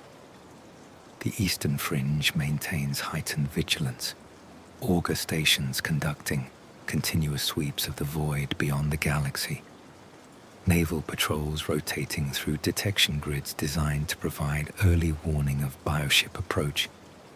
Yet as years stretch into decades without major Tyranid incursion, hope begins to surface that perhaps the threat has passed, that Behemoth and Kraken represented the full extent of the swarm, that desperate defense proved sufficient to drive the great Devourer back into the darkness between galaxies. This hope proves dangerously premature. The first warnings arrived not from the Eastern Fringe but from the galactic south, augur stations detecting gravitational anomalies in regions previously considered secure from Tyranid approach. The readings suggest fleet concentration matching Kraken's scale and minimum, possibly exceeding it.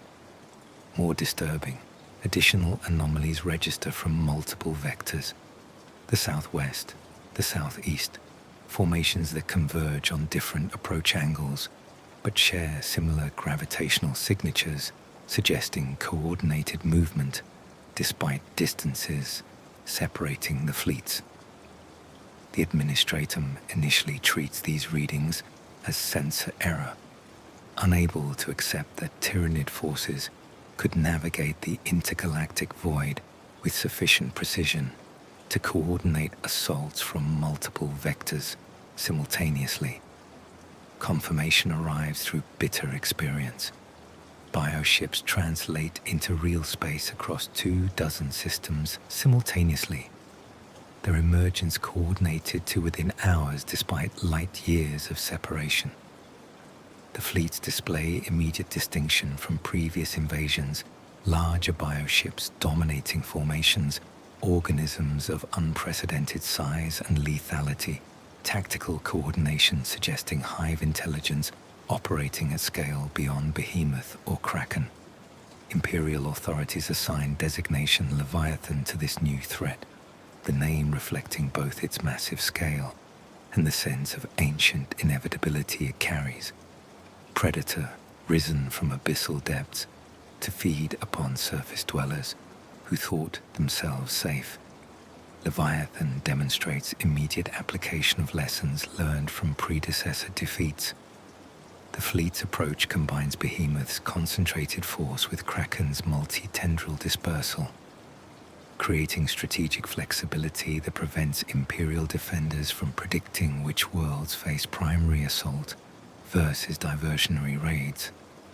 Bioships display enhanced defensive capabilities, thicker armor distribution, improved regeneration rates, specialized organisms deployed as point defense against boarding actions and torpedo strikes.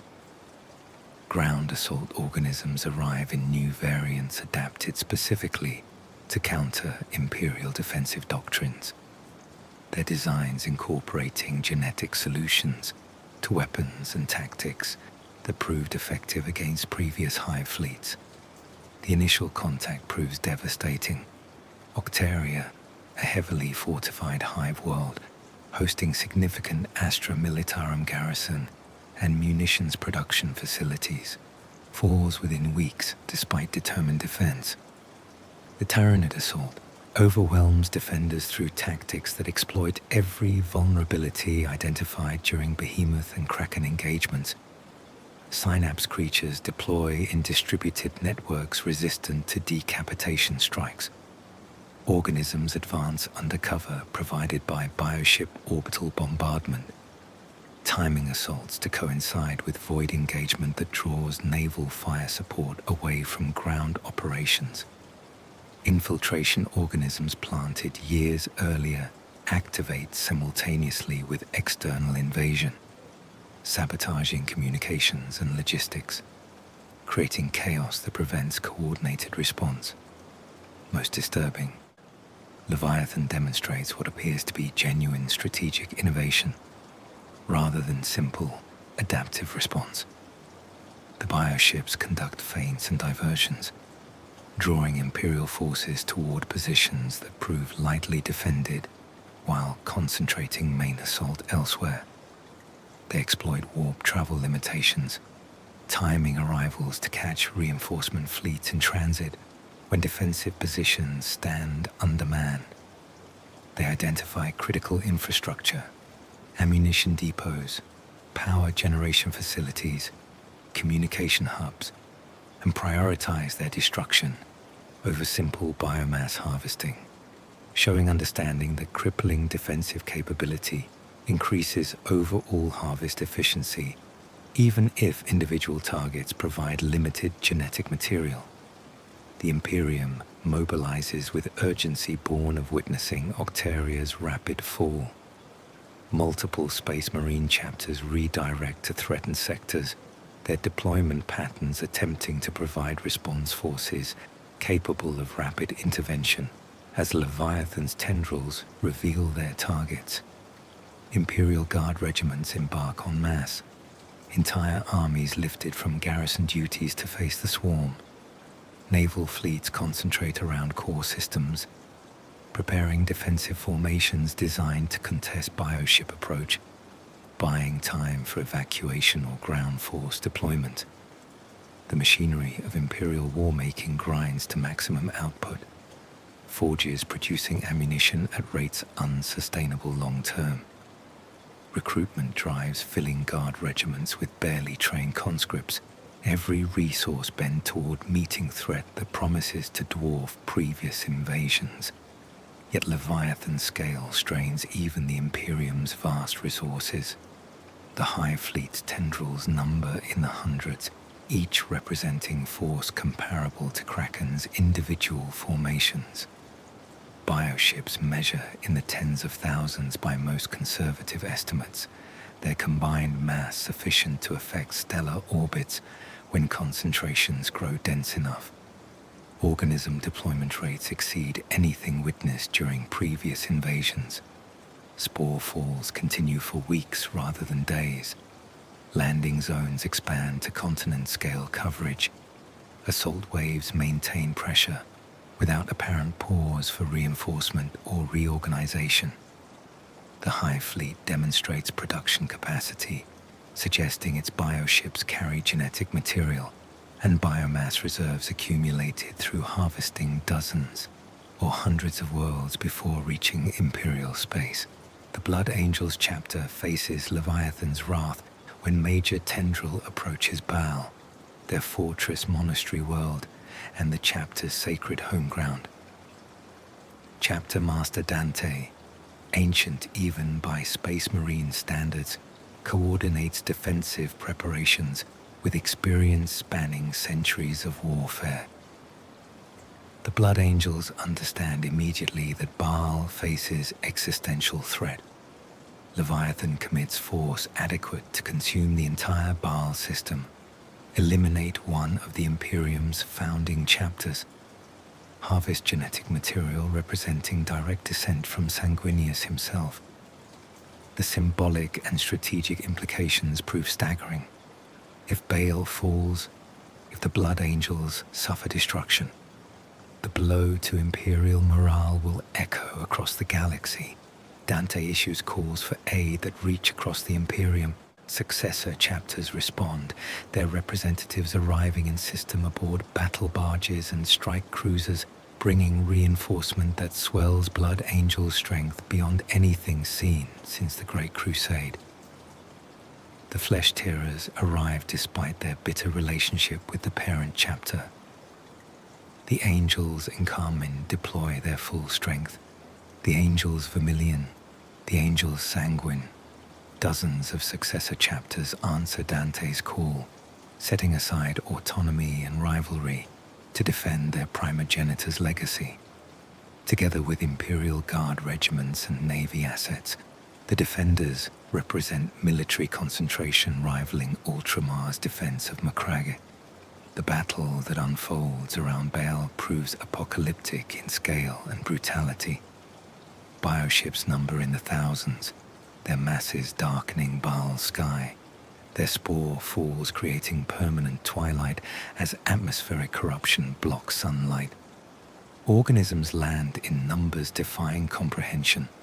Billions might be conservative estimate. Trillions not impossible, given the continuous deployment rate. The Blood Angels and their successors fight with fury born of defending sacred ground. Their assault companies hurling themselves into organism swarms with determination that transcends tactical calculation, accepting horrific casualties to prevent the desecration of Sanguinius's world. The siege grinds through months of continuous combat. Defensive lines collapse and reform as organisms break through only to face Space Marine counterattacks that restore position through sheer violence. Void battles above Baal see bioship and Navy cruiser dying in numbers, their wreckage raining down upon planet surface as falling stars marking extinction's approach. Chapter Master Dante coordinates defense from the Arx Angelicum, the fortress monastery transformed into command center directing operations across an entire system, maintaining coherent strategy despite chaos that consumes individual battlefields. Leviathan employs tactics demonstrating complete understanding of Imperial doctrine and specific knowledge of Space Marine capabilities. Organisms target chaplains, coordinating defensive morale, eliminating their spiritual leadership before assaulting shaken troops.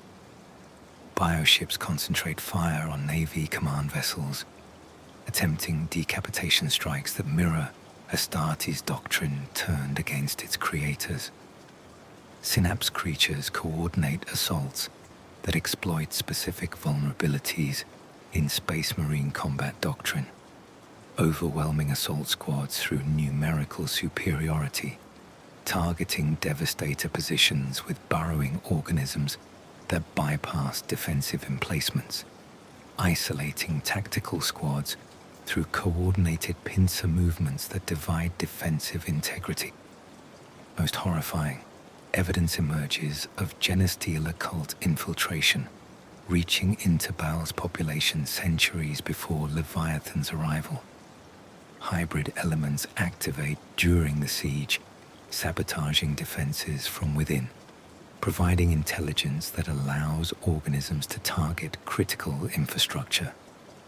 Some cultists proved to be individuals trusted by the Blood Angels, servants who worked in the fortress monastery itself, their betrayal cutting deep into chapter pride. The realization that Tyranids planned this assault across generations, seeding infiltrators decades before bioships even entered the galaxy, demonstrates strategic patience that challenges all assumptions about Xeno's intelligence. The defensive effort reveals the true cost of fighting Tyranids at species level. Entire successor chapters suffered devastating casualties. The Angels in Carmine reduced a handful of survivors, the Flesh Tearers ground down through continuous combat, even the Blood Angels themselves bleeding toward extinction despite fighting on their home ground with every advantage. Ammunition supplies exhaust despite massive stockpiles, forcing rationing and scavenging from fallen defenders and consumed organisms. Power armor integrity degrades under constant use without proper maintenance time. Astartes forced to continue combat in failing protection. The chapter serfs who maintain fortress monastery operations fall to infiltrator assassination or organism assault, their deaths removing logistical foundation, supporting space marine effectiveness. Yet Baal endures through sacrifice that will echo through imperial history.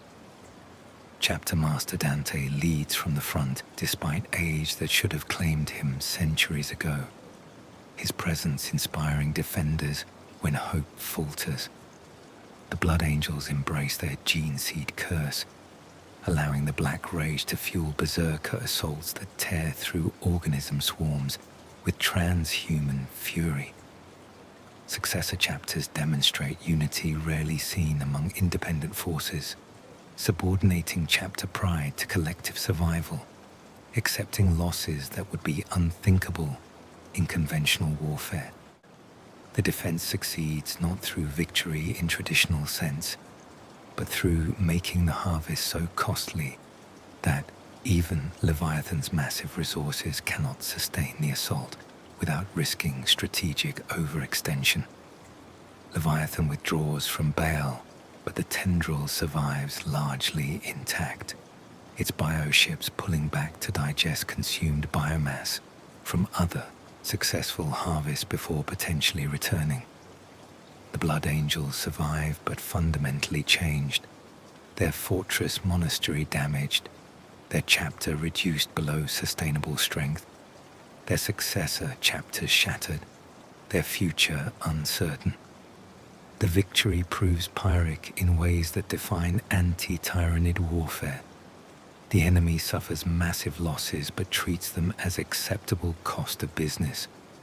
The defenders win through surviving rather than destroying the threat.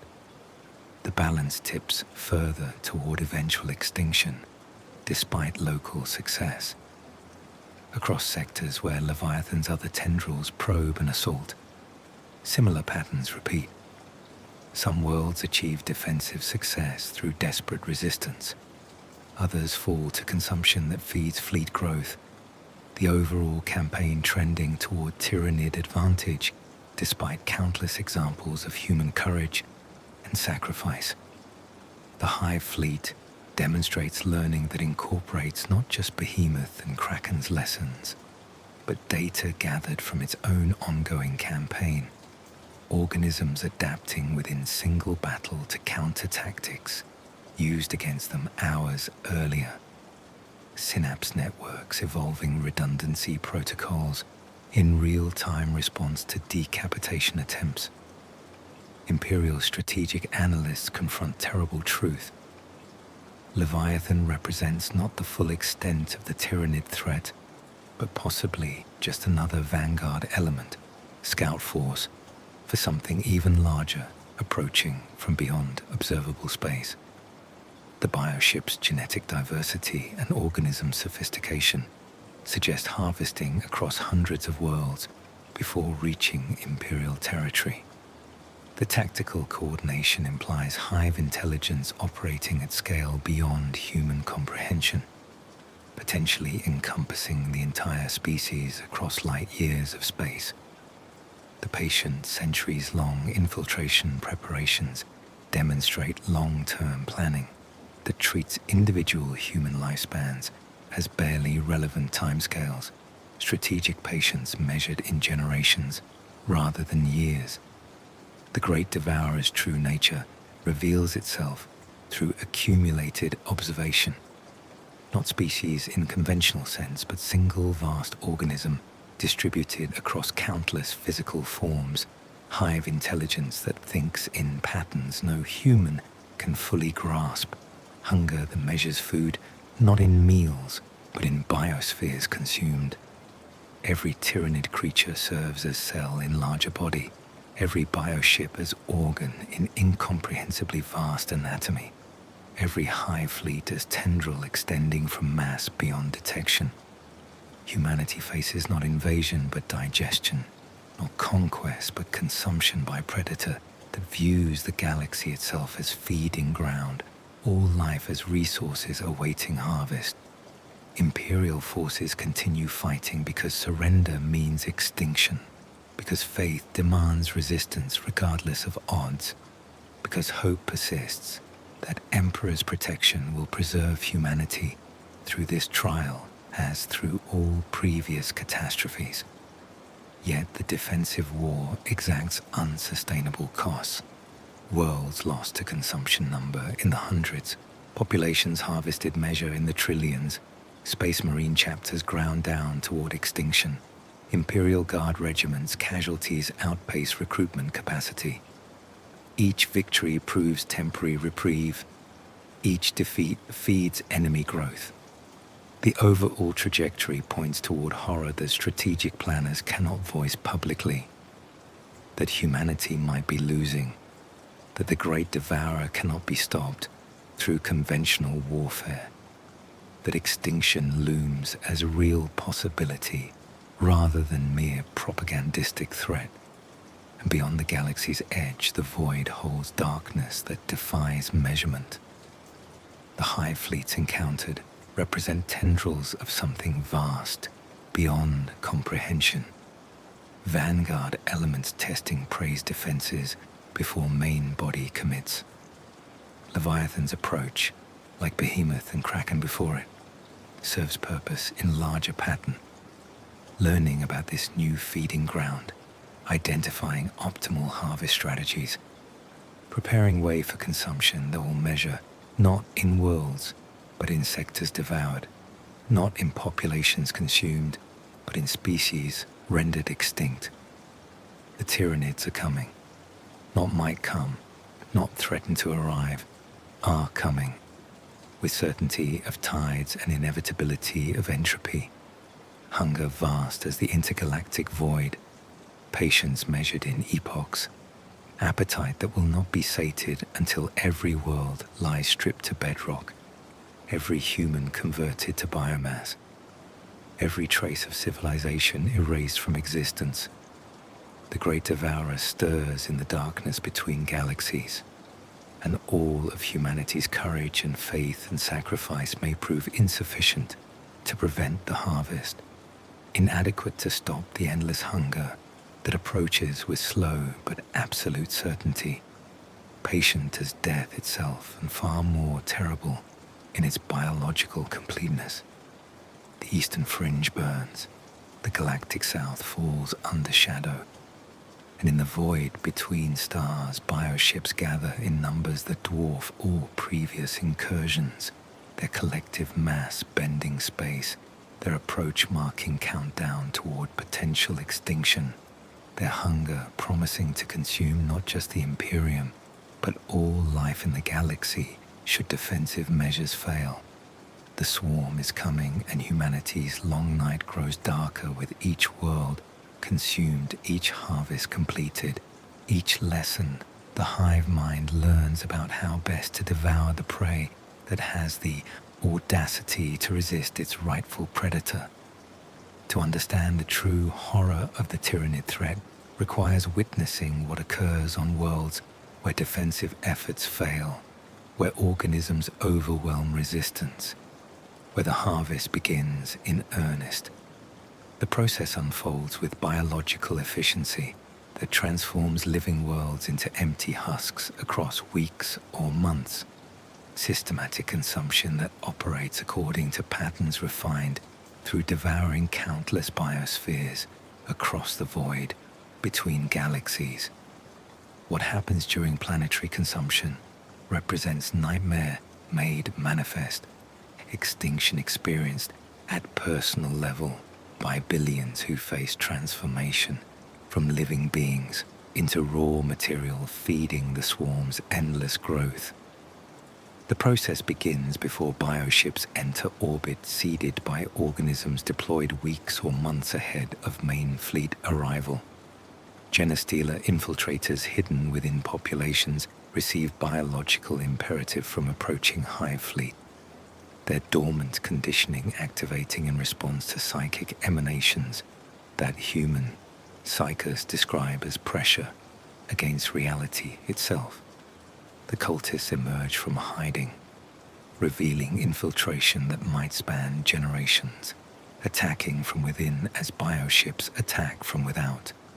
They sabotage defensive infrastructure, assassinate key personnel, spread panic that undermines organized resistance. Their actions create chaos that allows organism landings to proceed with reduced opposition, establishing beachheads from which the consumption expands. The mycetic spores arrive first, falling through atmosphere like rain of flesh and chitin, each pod containing specialized organisms selected for initial assault phase. They impact across populated zones with kinetic force that craters ground, their organic hulls splitting open to release contents that immediately seek prey. Hormagaunts swarm toward population centers, drawn by biological signatures, their speed allowing them to close distance before defenders can establish effective firing lines. Termagants follow, providing range support through bioweapons that spit beetles and acid. Behind them come the larger forms, warriors coordinating the assault, carnifexes serving as living battering rams against fortified positions, lictors infiltrating defensive lines to strike from unexpected angles. As organisms establish surface presence, the bioships begin atmospheric modification. Specialized spore clouds deploy from orbit, drifting through air currents to spread across continents, seeding the environment with Tyranid biological agents. The spores trigger rapid growth of capillary towers, organic structures that erupt from ground, growing with unnatural speed, reaching heights measured in kilometers within days. These towers serve multiple functions in the consumption process, acting as resource processing centers, organism production facilities, and nodes extending the Hive Fleet's synaptic network across planetary surface. The capillary towers root deep into planetary crust, their structures penetrating kilometers underground, tapping geothermal energy and mineral resources. From their bases spread networks of creeping organic material that Imperial forces call the Tyranid carpet, though the term fails to capture its true nature. The growth consists of interconnected fungal masses, digestive pools, resource transport vessels, all combined into a unified biological system that transforms terrain into extension of the Hive Fleet itself. The carpet spreads across ground at rates measuring meters per hour in optimal conditions, consuming everything organic it touches: plants, animals, humans, unfortunate enough to be caught in its advance. Humans trapped by advancing carpet experience death. That defies merciful swiftness. The growth secretes enzymes that begin external digestion, breaking down organic tissue, while victims remain conscious, their screams feeding through vox networks to defenders who cannot reach them in time. The process dissolves flesh from bone, liquefies organs, reduces complex biological structures to nutrient slurry that the carpet absorbs for transport to processing centers. Some victims take hours to die, their nervous systems continuing function even as bodies dissolve around them. Awareness persisting through transformation from person to biomass. Those who witness such deaths carry trauma that no amount of faith or discipline fully erases, nightmares of dissolution haunting survivors for whatever time remains before they too face the swarm. The digestive pools that form within consumed territory represent consumption at industrial scale. These pools measure in acres, filled with acidic fluids that break down biological and inorganic materials alike. Organisms dump captured biomass into the pools, humans, animals, plants, even metals and minerals that can be processed for their elemental content. The pools roil with chemical reactions, temperatures reaching levels that would flash boil water, pH values extreme enough to dissolve ceramite, given sufficient exposure. What emerges from the pools flows through organic pipelines toward capillary towers, where specialized organs process the nutrient slurry into forms usable for organism construction and bioship feeding. New organisms gestate within structures the Imperium calls Norn vats, though their actual nature proves far more complex than simple breeding chambers. These biological factories receive genetic templates from the hive mind, combine them with processed nutrients, and grow fully formed organisms from conception to combat-ready, maturity in timeframes, measuring days or hours, depending on the creature's complexity. A hormigaunt might emerge functional within 6 hours, a carnifex within 2 days, larger forms proportionally longer, but still representing production rates no human industry could match. The organisms emerge already integrated into synaptic network, already knowing their purpose, already moving toward assigned objectives without need for training or instruction. The atmospheric transformation proceeds simultaneously with surface consumption. Tyranid spores seed the air with aggressive microorganisms that begin breaking down native atmosphere's chemical composition. Oxygen levels drop as the organisms consume it for their metabolic processes. Carbon dioxide concentrations rise, creating greenhouse effect that raises temperatures. Novel biological compounds enter the atmosphere, pheromones that interfere with human thought, toxins that damage respiratory systems, spores that colonize lungs and begin internal consumption. Within weeks, unaugmented humans require rebreather, masked to survive outside sealed environments. Within months, the atmosphere becomes completely unbreathable, toxic fog that kills unprotected humans within minutes. Defenders who witness the transformation report psychological impact that equals physical threat. Watching a world die, seeing familiar landscapes consumed and transformed into alien growth, witnessing the sky itself change color as atmosphere shifts composition. These experiences break something fundamental in human psyche. The mind struggles to process wholesale replacement of reality. Terrain that was home becoming hostile foreign environment. Air that sustained life becoming poison.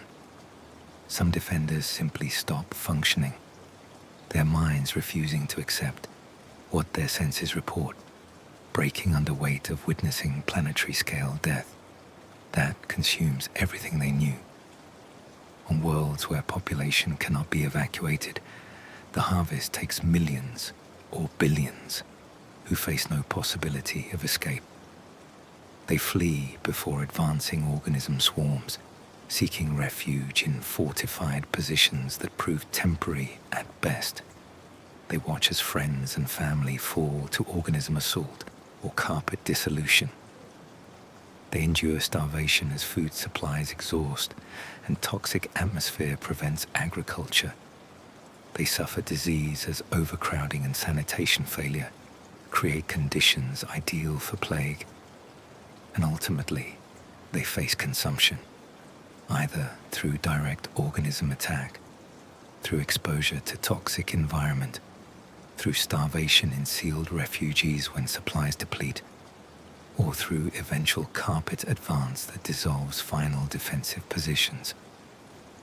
Some choose death on their own terms rather than face consumption. Mass suicides occur on doomed worlds as populations recognize escape proves impossible and prefer Emperor's mercy to Tyranid harvest. Others fight to the last, selling their lives to delay organism advance even when outcome remains certain, buying hours or days for comrades who also have no hope of survival. A few descend into madness, the strain of watching their world die breaking sanity, their final hours spent in delusion or catatonia. The Tyranid consumption harvest proves the psychological toll, extraction as much as biological resources, destroying hope and sanity alongside physical forms. Imperial forces attempting to slow or prevent consumption discover the swarm's resource efficiency extends to fallen organisms. Tyranid creatures killed in combat do not simply lie where they fall. Specialized organisms called rippers emerge to reclaim the biomass, stripping fallen creatures down to component materials that return to digestive pools for reprocessing. Every organism destroyed in battle eventually feeds back into Tyranid production, its death merely transforming its form rather than removing it from the harvest. This recycling efficiency means defenders must not just kill organisms, but destroy them completely through fire or other methods that render biomass unrecoverable, adding to ammunition and resource consumption that already strains defensive logistics. The Tyranids waste nothing. Human corpses become biomass. Destroyed vehicles provide mineral content. Defensive fortifications built from rockcrete and plasteel eventually dissolve under sustained application of specialized acids. Even the water in oceans and atmospheric vapor gets processed and absorbed, transported through organic pipeline networks to bioships in orbit. A world undergoing full consumption experiences total harvest. Its biosphere consumed, its water removed, its atmosphere stripped, its mineral resources extracted from accessible crust. What remains after Tyranid departure resembles lifeless asteroid more than habitable planet. All usable resources removed, the world rendered permanently dead. The timeline for full planetary consumption varies based on world size and biomass density, but typically spans 3 to 6 months from initial organism landing to final departure. Densely populated hive worlds with billions of citizens provide biomass sufficient to sustain organism production throughout the harvest. The consumption achieving self-sustaining rhythm, where killed organisms are replaced faster than defenders, can reduce swarm numbers. Less populated worlds experience faster consumption, as limited biomass means fewer organisms, but also less resistance. The harvest completing quickly once initial defenses collapse. Some worlds suffer worse than simple consumption. They become Tyranid breeding grounds where the Hive Fleet establishes semi-permanent presence. These worlds transform into massive biological factories. their surfaces covered entirely by Tyranid growth, their atmospheres completely replaced, their purpose solely to generate organisms for deployment to other systems. Capillary towers on breeding worlds reach heights visible from orbit, organic structures kilometers tall that pulse with internal processes. Bioships in orbit establish direct connection to surface through tendril structures that transport resources both directions, creating fusion of fleet and planet that blurs distinction between spacecraft and world. Reconnaissance of breeding worlds reveals horror beyond typical consumption. The entire planetary surface rides with biological activity, organisms gestating in vast pools, capillary towers processing resources continuously, transport organisms moving between production centers, all coordinated through synaptic network that treats the planet as single massive organ. No trace of the world's original character remains, cities dissolved, terrain reshaped through biological engineering, even planetary geology altered as Tyranid structures modify crust composition. These worlds become wounds in reality, places where normal life cannot exist, dedicated entirely to producing death for deployment across the stars. Liberation of partially consumed worlds proves nearly impossible. Even if Imperial forces drive off organisms and bioships, the Tyranid growth remains, continuing its slow consumption without active direction. The carpet spreads across ground, digestive pools continue processing available biomass, spores in atmosphere persist for months or years. Cleansing requires sustained application of fire weapons, chemical decontaminants, orbital bombardment of infected zones. Some worlds never fully recover, their ecosystems permanently damaged, requiring centuries of terraforming to restore habitability. Others simply receive exterminatus classification, deemed too corrupted for reclamation, their populations evacuated if possible, or abandoned to death if extraction proves unfeasible. The consumption process demonstrates Tyranid biological engineering at its most efficient and terrible. Every organism serves specific function in the harvest. Combat forms to overcome resistance. Infiltration forms to sabotage defense. Digestion forms to process biomass. Transport forms to move resources. Construction forms to build necessary infrastructure. The system operates with precision that suggests optimization across millions of previous harvests. Refinement through consuming countless worlds before reaching Imperial space. The Tyranids bring not just hunger but expertise in satisfying that hunger. Predatory skill honed through devouring biospheres across the void between galaxies. Imperial authorities struggle to develop countermeasures against consumption once it begins. Standard defensive doctrine proves inadequate. The organisms adapt to weapons. The growth resists cleansing efforts. The sheer scale of biological transformation overwhelms containment attempts. Some strategies achieve limited success. Chemical weapons that poison organism biomass before recycling can occur. Orbital bombardment that destroys capillary towers before they establish. Rapid evacuation that denies populations to harvest. Yet these measures only slow consumption rather than preventing it, buying time measured in days or weeks while fundamental process continues inexorably. The psychological impact on Imperial populations extends beyond worlds directly threatened.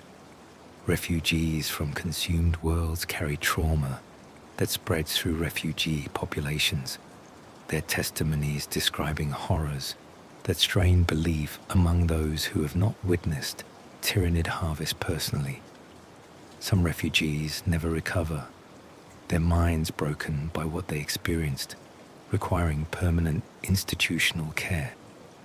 Others become obsessed with anti-Tyranid preparedness, advocating extreme defensive measures, seeing infiltrators in every stranger, their paranoia infecting communities where they settle. The consumption harvest proves wounds extending far beyond biomass loss, damaging imperial society's psychological cohesion in ways that will take generations to heal, if healing proves possible. On worlds currently undergoing consumption, billions experience final hours that combine physical and existential horror.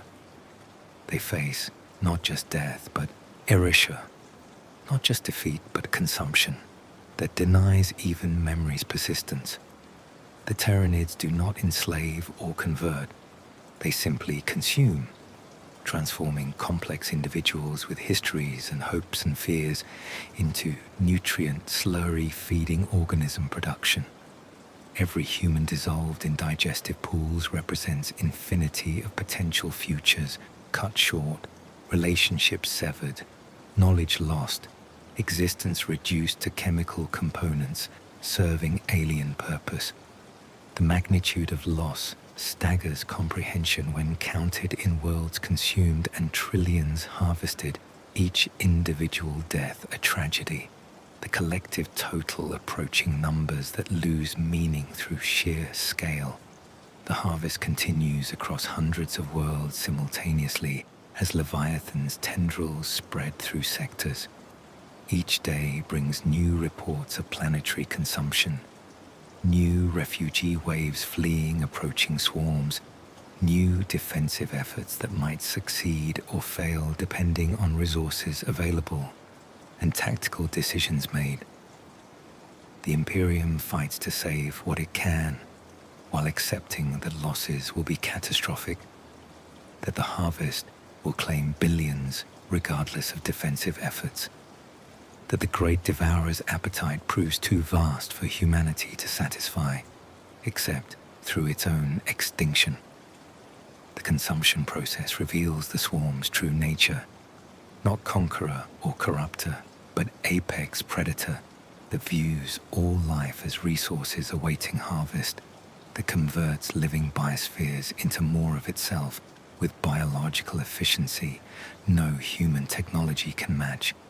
And the harvest accelerates. With each world consumed, the Hive Fleet grows stronger, produces more bioships, generates more organisms, increases capacity for simultaneous planetary assaults.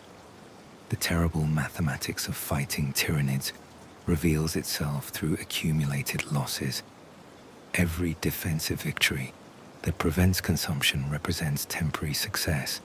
Every failed defense feeds enemy growth that makes subsequent battles harder. The trend lines point toward inevitable conclusion that strategic planners dare not speak aloud, that eventually, perhaps soon, the harvest will outpace humanity's capacity to resist. The tipping point approaches where Tyranid numbers achieve critical mass sufficient to overwhelm all defensive measures. That extinction looms not as distant threat but approaching certainty, measuring in generations or less. The consumption continues, patient as entropy, efficient as evolution, inevitable as the void's cold embrace. World by world, the great Devourer feeds. Not all Tyranid encounters involve human defenders. The Hive Fleets approach the galaxy from multiple vectors, their tendrils reaching toward any biomass concentration, regardless of species claiming it. In the Octarius sector, this indiscriminate hunger triggers conflict that will influence Tyranid evolution in ways imperial authorities fail to anticipate. Warfare between Xenos races that demonstrates the swarm's adaptive capabilities while also revealing potential weaknesses that desperate strategists attempt to exploit. The Octarius sector hosts one of the galaxy's largest orc concentrations, billions of greenskins spread across dozens of systems. Their Gabu-A'a culture, creating endless warfare that periodically threatens neighboring imperial territories. The orcs fight constantly, against each other when no other enemies present themselves, against Imperial forces when they can be reached, against any Xenos unfortunate enough to border their territory. Their numbers prove nearly impossible to eliminate permanently, their spore-based reproduction ensuring that even total defeat simply seeds new populations that grow to fighting strength within years. The sector represents constant threat that requires monitoring and occasional military intervention, but generally remains contained through the orcs' tendency toward internal conflict. Inquisitor Kryptman, studying Tyranid advanced patterns and seeking methods to slow or redirect Hive Fleet momentum, makes decision that will prove controversial even by inquisitorial standards. He recognizes that Leviathan tendrils approach Octarius sector, drawn by massive biomass concentrations representing billions of orcs. He also understands that redirecting a Tyranid Hive Fleet through conventional military force proves essentially impossible. The swarm follows biomass gradients, ignores threats insufficient to prevent approach, adapts to overcome obstacles placed in its path. But perhaps, Kryptman reasons, the Tyranids can be redirected through strategic denial of easier targets, creating biomass gradients that lead them away from Imperial holdings toward enemy Xenos populations. Kryptman implements his strategy through exterminatus protocols on Imperial worlds between Leviathan and Octarius. He condemns dozens of planets, rendering them lifeless through virus bombing and orbital bombardment, creating empty barrier that offers no sustenance to approaching Hive Fleet. Simultaneously, he ensures that Octarius sector's biomass signature remains unobscured, effectively creating path of least resistance that leads Leviathan tendrils directly toward orc territory. The strategy works. Tyranid forces alter approach vectors, following the biomass gradient Kryptman created, translating into Octarius sector in massive force that immediately encounters defensive response from orcs who view any intruder as challenge demanding violent rejection. The resulting conflict proves unlike anything Imperial observers have witnessed. Orcs fight Tyranids with enthusiasm they usually reserve for fighting each other, recognizing the swarm as proper fight that satisfies their cultural obsession with warfare. The greenskins demonstrate no fear of organism swarms, no horror at Tyranid biological engineering, no psychological weakness that might undermine defensive cohesion. They simply attack, hurling themselves at Tyranid formations with characteristic aggression, treating the war as glorious opportunity rather than existential threat. Their approach to combat, direct, brutal, tactically simplistic, but executed with overwhelming force, proves surprisingly effective against organisms adapted for human defensive patterns. The Tyranids encounter enemy whose biology and psychology differ fundamentally from human defenders. Orcs grow larger and stronger through combat experience, their physiological development linked directly to warfare success. They reproduce through spores released continuously, ensuring that losses sustained in battle seed replacement populations without requiring specialized breeding infrastructure. They lack centralized command structure, requiring protection. Orc leadership emerges organically through dominance displays, with new war bosses rising to replace fallen leaders within hours or days.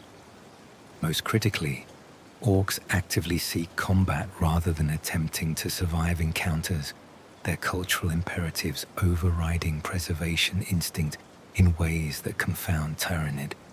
Tactical responses evolve for prey that attempts escape.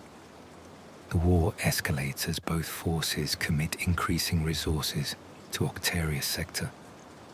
Tyranid bioships establish breeding grounds on captured worlds, converting them into organism production facilities. Orcs respond by increasing WR activity. More greenskins flocking to the sector, drawn by promise of endless fighting. The conflict settles into grinding attrition that measures casualties in the billions, neither side capable of achieving decisive advantage. Orcs die in numbers that would shatter human armies, but their spore reproduction ensures constant replacement. Tyranids suffer organism losses that would force Hive Fleet withdrawal elsewhere, but captured biomass from dead orcs provides resources adequate to sustain production rates. Imperial observers monitoring the Octarius conflict recognize both opportunity and danger.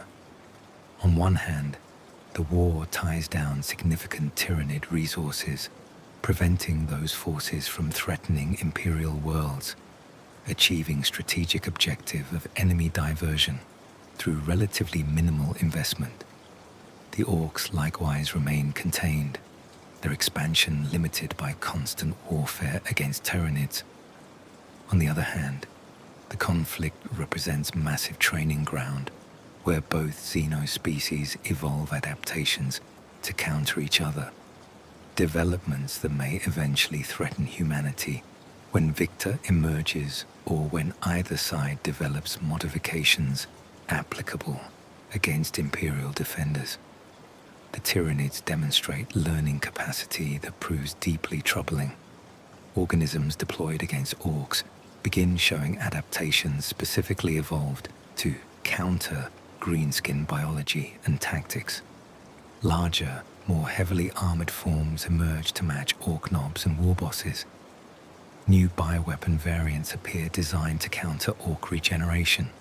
Toxins that prevent wound healing or acids that dissolve flesh faster than greenskin physiology can repair. Most disturbing, Tyranid organisms begin incorporating Orc genetic material, captured through consumption, and integrated into new creature designs that blend Tyranid efficiency with Orc aggression and durability. These hybrid forms represent evolution in action at terrifying speed. Within months of initial combat, Tyranid warriors emerge displaying enhanced musculature derived from Orc genetics. Carnifexes grow heavier armor plates that incorporate techniques observed from Orc armor development. New specialist organisms appear designed specifically for close combat against opponents who excel at melee. Extra close combat limbs, reinforced skulls for headbutting attacks, toxin production organs that target Orc metabolism specifically. The hive mind treats Octarius as laboratory, testing modifications in real combat, keeping successful adaptations while discarding failures, refining organism designs through rapid iteration impossible in species relying on generational evolution. The Orcs likewise adapt, though their methods differ from Tyranid biological engineering. Orc mech boys develop weapons specifically for fighting Tyranids, heavier Daka guns that output sufficient firepower to bring down large organisms, burner weapons tuned to temperatures that overcome Tyranid regeneration, force fields calibrated against bioweapon attack frequencies. Orc pain boys study captured Tyranid specimens, learning weaknesses they incorporate into briefings for boys heading to front lines. War bosses develop tactics that exploit Tyranid reliance on synapse creatures, directing concentrated fire against identified command organisms before launching general assault. The stalemate continues for years, neither side achieving breakthrough despite catastrophic casualties inflicted mutually. Entire planetary populations, Orc and Tyranid both, are consumed and recycled into continued warfare. The sector becomes dead zone that Imperial authorities maintain strict quarantine around, preventing either Xeno's force from expanding beyond Octarius boundaries. Navy patrols destroy any ships attempting to leave the sector, whether bioships seeking new feeding grounds or orc rocks heading toward promising fights elsewhere. The containment proves successful in preventing immediate spread, but cannot address fundamental problem. Within Octarius, both Xenos forces continue evolving, growing stronger through constant warfare, developing capabilities that will eventually threaten containment measures. Strategic analysts debate whether Krypton's gambit proves successful or catastrophically short-sighted. The Inquisitor achieves immediate objective. Significant Tyranid forces remain tied down in Octarius, preventing their deployment against Imperial worlds. The war bleeds both Xenos races, reducing their threat potential through mutual attrition. Yet the long-term consequences remain uncertain. If Tyranids emerge victorious, they will have consumed Orc biomass, measuring in the billions, integrating greenskin genetic material into their biological repertoire, potentially creating super-organisms combining Tyranid adaptation with Orc aggression and resilience. If Orcs prevail, they will have gained combat experience against Tyranid tactics, developed weapons and strategies effective against the swarm, potentially becoming more dangerous foe than they were before conflict commenced. The most troubling scenario involves neither side achieving victory, but instead reaching equilibrium, where constant warfare benefits both races. Orcs thrive on fighting, their culture and biology both enhanced through continuous combat. Tyranids learn through engagement, every battle providing data for evolutionary improvement. A permanent war state in Octarius could produce Orcs who view Tyranid fighting as ideal combat experience, seeking out hive fleets rather than avoiding them. Simultaneously, Tyranid organisms adapted for fighting Orcs might prove equally effective against any opponent. Their combat refinements through Octarius warfare, making them more lethal regardless of who they face subsequently. Imperial observers assigned to monitor Octarius report developments that confirm these fears. Orc forces emerging from the sector demonstrate enhanced combat effectiveness against Imperial patrols. Their experience fighting Tyranids translating to tactical sophistication, unusual for greenskins.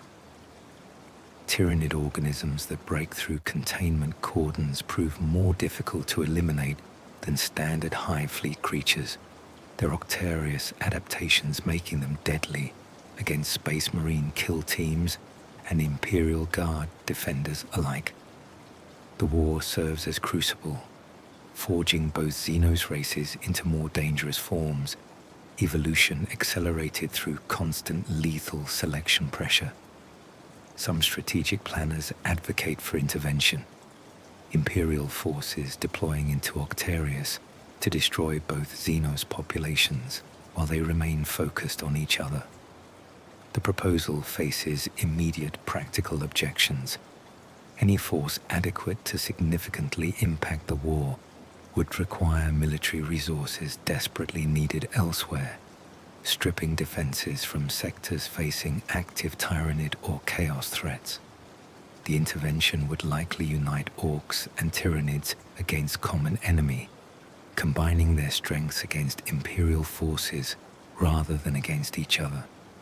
Most critically, even successful intervention would only delay inevitable Orc spores, already spread across Octarius worlds, ensure greenskin populations will recover, while Tyranid fleets beyond the sector remain unaffected by local operations.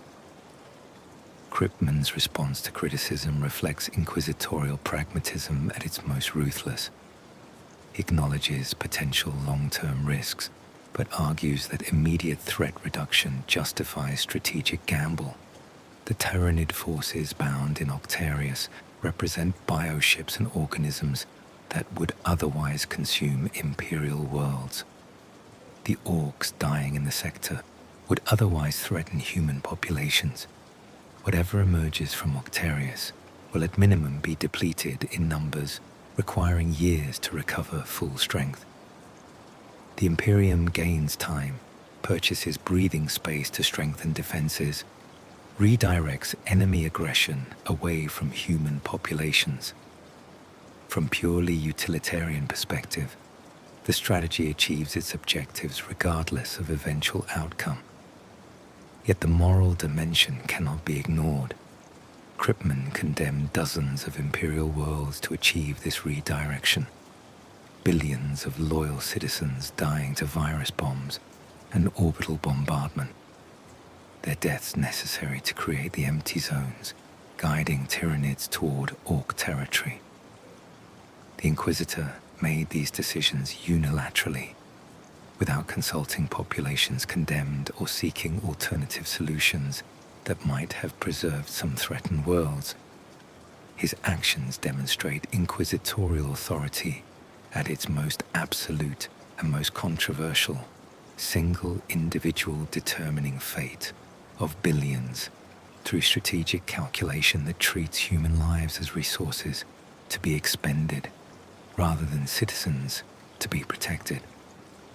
The debate over Krypton's actions and the Octarius strategy reveals fundamental tension in Imperial approach to Tyranid threat. Should humanity seek to defeat Hive fleets through direct confrontation, regardless of cost? Should strategic redirection guide Tyranids toward other threats, even if that strengthens enemy forces long term? Should worlds be sacrificed through exterminatus to deny biomass rather than defended until consumption occurs? No consensus emerges. Different authorities advocating conflicting approaches based on their assessment of threat level and acceptable losses. In Octarius sector itself, the war continues with mechanical inevitability. Orcs and Tyranids clash across dozens of worlds simultaneously, their battles generating casualties that dwarf most Imperial conflicts, neither side considering retreat or negotiation, both locked in death struggle that can only end through total victory or mutual extinction. The ground becomes carpet of bodies, orc and organism intermingled, their deaths feeding the soil that produces more combatants, endless cycle of violence that transforms planets into charnel grounds where only the fittest survive, and evolution proceeds at speed, measured in months rather than millennia. And through it all, the Tyranids learn. Every orc tactic observed becomes data point for analysis. Every weapon encountered becomes subject for biological countermeasure development. Every combat pattern identified becomes target for adaptive response. The hive mind treats Octarius as the Imperium would treat extensive field testing range, environment where modifications can be deployed and evaluated under real combat conditions. Successful adaptations marked for retention while failures die, without consuming fleet-wide resources. The war provides Tyranids with accelerated evolution opportunity no other environment could match. Training ground where they refine combat doctrine against opponent whose capabilities differ fundamentally from human defenders. The long-term implications prove staggering. When Octarius war eventually concludes, whether through victory by one side or external intervention, the surviving Xenos force will have evolved through crucible of constant lethal warfare. If Tyranids emerge victorious, they will carry genetic modifications and tactical adaptations that make them more dangerous against any opponent. If orcs prevail, they will possess combat experience and weapons development that enhances their threat to Imperial territories. If stalemate continues indefinitely, both races grow stronger through mutual conflict, improving their capabilities while Imperial observers watch helplessly from beyond quarantine lines. Cryptman's gambit buys time, but at cost that may prove higher than anticipated. The Inquisitor redirected immediate threat away from Imperial worlds, achieving short-term objective that preserved billions of human lives. Yet in doing so, he created training ground where humanity's enemies evolve into more lethal forms. Laboratory where Tyranid adaptation proceeds unchecked by defensive measures that might slow their development. Forge where both Xenos races are tempered into weapons that will eventually turn toward human targets once Octarius conflict resolves. The Octarius War demonstrates that fighting Tyranids proves complex beyond simple defensive calculations. The swarm learns from every encounter, adapts to every opponent, incorporates successful genetic material into its own biology. Humanity's attempts to manipulate or redirect hive fleets may achieve temporary success, but risk creating stronger enemies in the long term. The Great Devourer cannot be tricked or maneuvered through conventional strategy. It learns from manipulation attempts, adapts to redirection efforts, emerges from each encounter better prepared for the next. The war in Octarius proves this truth through billions of deaths on all sides. Harsh lesson written in Xenos blood that may ultimately teach the Tyranids how to better devour humanity itself. The wars against Behemoth, Kraken, and Leviathan reveal pattern that strategic analysts find more troubling than individual fleet capabilities. Each Hive fleet demonstrates improvements over its predecessor. Better tactics, evolved organisms, enhanced bioship capabilities. The learning curve suggests coordination beyond what individual fleet intelligence should achieve, implies data sharing across vast distances, indicates connection to something larger than individual hive fleets. This realization leads xenological researchers and inquisitorial investigators to question what lies beyond observable space. What greater entity coordinates hive fleet evolution? What ultimate source drives the endless hunger approaching from darkness? Astronomical observation provides disturbing answers. Long-range auger arrays detect gravitational anomalies in the intergalactic void, disturbances suggesting massive concentrations beyond any single hive fleet scale.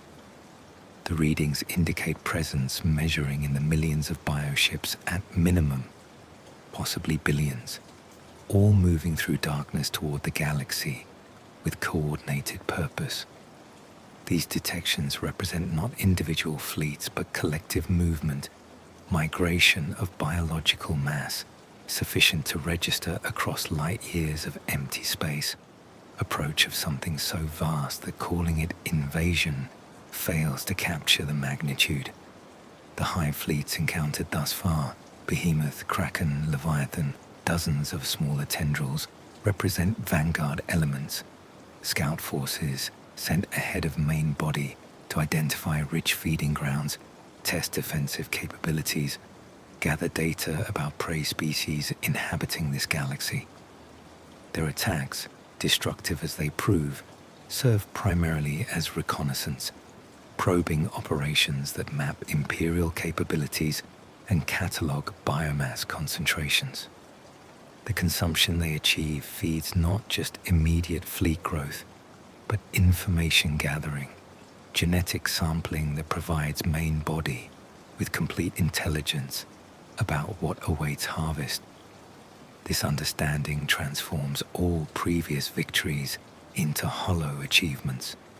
Behemoth's defeat at Macragge, celebrated as humanity's greatest triumph against the swarm, becomes mere learning experience for hive intelligence, evaluating human defensive capacity. Kraken's multi-tendril assault and eventual repulsion represents tactical test, data gathering on how prey species responds to dispersed threats.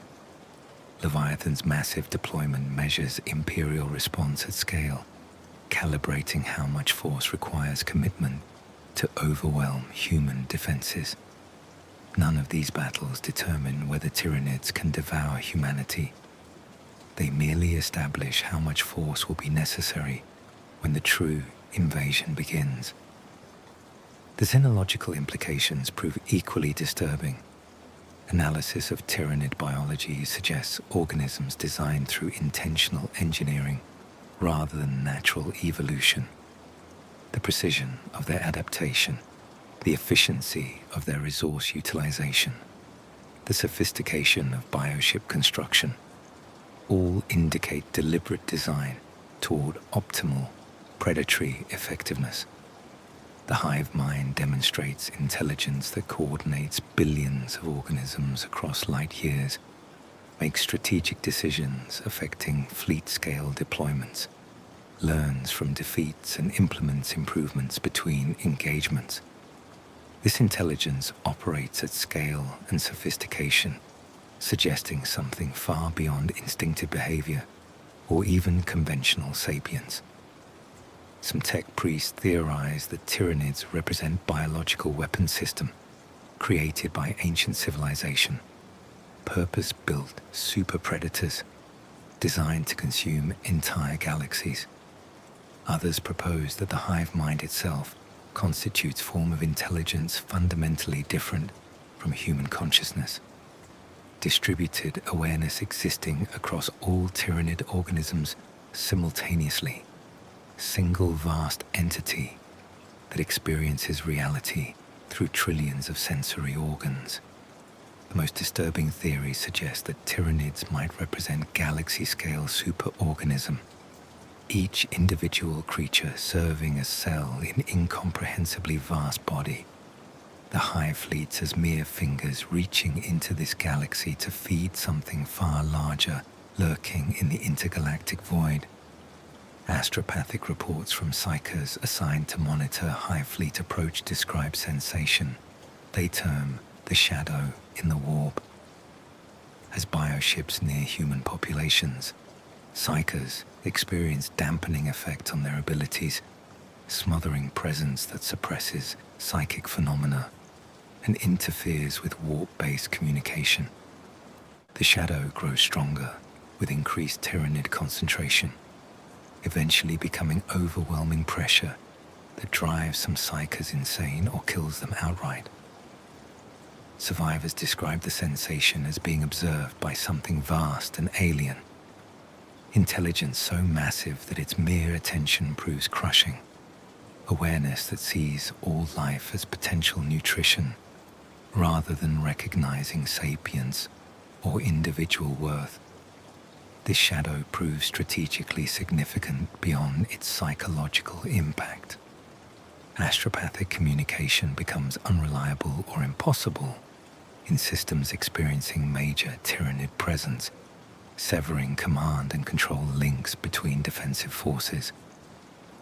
Navigators report difficulty piloting through regions where shadow manifests strongly, warp travel becoming more dangerous as hive fleet concentration increases. The effect isolates worlds under Tyranid assault, preventing reinforcement coordination and evacuation efforts. Some theorize the shadow represents intentional biological warfare, Tyranid adaptation, specifically targeting humanity's reliance on psychers for faster-than-light communication and travel. Others propose it emerges naturally from hive minds' psychic presence, side effect of consciousness operating at scale that dwarfs human psychic potential. Historical analysis by inquisitorial researchers reveals troubling patterns in Xenos extinction events recorded across the galaxy. Multiple civilizations disappeared completely from archaeological record, their worlds found stripped of all biological material, their populations vanished without trace. Some of these extinction events occurred millions of years ago, predating human expansion by epochs. The pattern suggests Tyranids have crossed this galaxy before, that current invasion represents return rather than first visit. that the great Devourer has harvested countless species across deep time, leaving empty worlds as only evidence of civilizations consumed. If this theory proves accurate, the implications reshape all strategic planning. The Hive Fleet's approach with experience consuming hundreds or thousands of galaxies, their biological engineering refined through devouring uncounted civilizations, their tactical sophistication developed across timescales measuring in epochs. Humanity faces predator species that has likely encountered and consumed sapient races far more advanced than the Imperium, that has adapted to technologies and strategies beyond human imagination, that treats galactic-scale consumption a standard operating procedure, refined through millions of years of practice. The Imperium attempts to estimate the full scope of what approaches. Conservative calculations based on gravitational anomaly data suggest millions of bioships in the main body, carrying trillions upon trillions of organisms, biomass measuring significant fraction of stellar mass. Less conservative estimates reach numbers that strain comprehension. Potential billions of bioships, organism counts in the quintillions, biological mass sufficient to consume every world in the galaxy multiple times over. Even the most optimistic analysis concludes that what humanity has faced represents less than 1% of total Tyranid forces, scouting elements whose loss means nothing to the main swarm. Strategic planners confront mathematics of extinction. The Imperium holds approximately 1 million worlds with total population exceeding 1 quadrillion humans across all territories. If Tyranids consume worlds at rates demonstrated during Leviathan's campaign, dozens of planets annually despite defensive efforts, then complete Imperial harvest could complete within 10,000 years, even accounting for defensive victories. Accelerate consumption through deployment of main Hive Fleet forces, the timeline shrinks to centuries or less. Account for Tyranid exponential growth through harvested biomass, and the mathematics suggest the Imperium could be completely consumed within single human lifetime, once full-scale invasion commences. These calculations assume humanity can maintain current defensive effectiveness as Tyranid numbers increase exponentially. They do not account for adaptive evolution that makes organisms more lethal with each engagement. They ignore the resource depletion that afflicts Imperial war-making capacity as defensive campaigns drain ammunition, ship, and personnel reserves. They discount psychological factors, populations becoming demoralized as worlds fall, defensive forces breaking under endless warfare, sectors losing cohesion as communication networks collapse under shadow in the warp. Factor in these realities, an extinction timeline potentially shortens dramatically. Some authorities propose evacuation of entire sectors, establishing fallback defensive lines deeper in Imperial space, abandoning the Eastern Fringe and peripheral territories to create buffer zones denying biomass while preserving core worlds. The strategy faces immediate opposition from military commanders unwilling to surrender thousands of systems without fighting, from administrative officials calculating economic catastrophe that would result from such massive retreat, from ecclesiarchy representatives denouncing any suggestion of abandoning faithful populations. The debate proves academic and logistical impossibility of evacuating billions of citizens from thousands of worlds makes large-scale retreat unfeasible, regardless of strategic merit. Others advocate for offensive operations, Imperial fleets launching strikes into intergalactic void to engage main hive body before it reaches the galaxy proper. The proposal dies quickly under analysis. No Imperial vessel can survive extended void travel without regular port facilities, fuel resupply, and maintenance. The distances involved measure in light years of empty space, crossing requiring years or decades of transit with no guarantee of finding target location. Even if fleets somehow located and engaged the main Tyranid body, they would face enemy forces numbering in the millions against dozens or hundreds of Imperial ships. Tactical situation guaranteeing annihilation without inflicting meaningful damage. The most radical proposals involve forbidden technologies and extreme measures that test the boundaries of what Imperial authorities consider acceptable. Some tech priests suggest developing biological weapons, specifically targeting Tyranid organisms, viral agents or genetic attacks that would sterilize Hive Fleet forces. The proposal founders on both technical and ethical grounds. Developing weapons capable of threatening Tyranids would require research into Xenos biology that borders on tech heresy, and creating biological weapons risks, developing agents that might mutate and threaten human populations. Others propose seeking alliance with Xenos races facing similar Tyranid threat, combining forces with Eldar or Tau against common enemy. This suggestion receives immediate rejection from military and ecclesiarchy authorities who view cooperation with Xenos as fundamental betrayal of Imperial principles, regardless of strategic justification. Inquisitor Kryptman continues his controversial strategic planning, proposing creation of massive sterile zones through systematic exterminatus of worlds in Tyranid approach paths. His calculus proves brutally simple. Worlds rendered lifeless offer no biomass to harvest, forcing Hive fleets to detour around empty zones, breaking their momentum and denying resources that fuel exponential growth. The strategy could theoretically slow or even halt Tyranid advance if implemented at sufficient scale, creating impassable barriers of dead systems that the swarm cannot cross without depleting reserves beyond sustainability. Yet the human cost staggers comprehension. Kryptman's full proposal would require exterminatus on thousands of worlds, condemning trillions of Imperial citizens to death by orbital bombardment to deny their biomass to the swarm. It represents sacrifice unprecedented in Imperial history, genocide against humanity itself justified by cold, strategic necessity of denying resources to greater threat.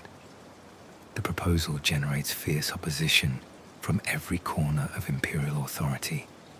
Only radical elements within the Inquisition, and some Mechanicus factions, supporting the plan. Kryptman finds himself increasingly isolated, his methods deemed too extreme even by inquisitorial standards, his strategic vision viewed as madness or heresy, depending on who evaluates it. The debate over how to face the Tyranid threat reveals fundamental divisions within Imperial authority. Some factions advocate standing and fighting regardless of odds, trusting in Emperor's protection and human courage to prevail despite mathematical improbability. Others support pragmatic retreat, preserving what can be saved while accepting loss of peripheral territories. A few voices call for radical solutions, including Xenos cooperation, forbidden technology deployment, or systematic destruction of Imperial worlds to deny them to the enemy.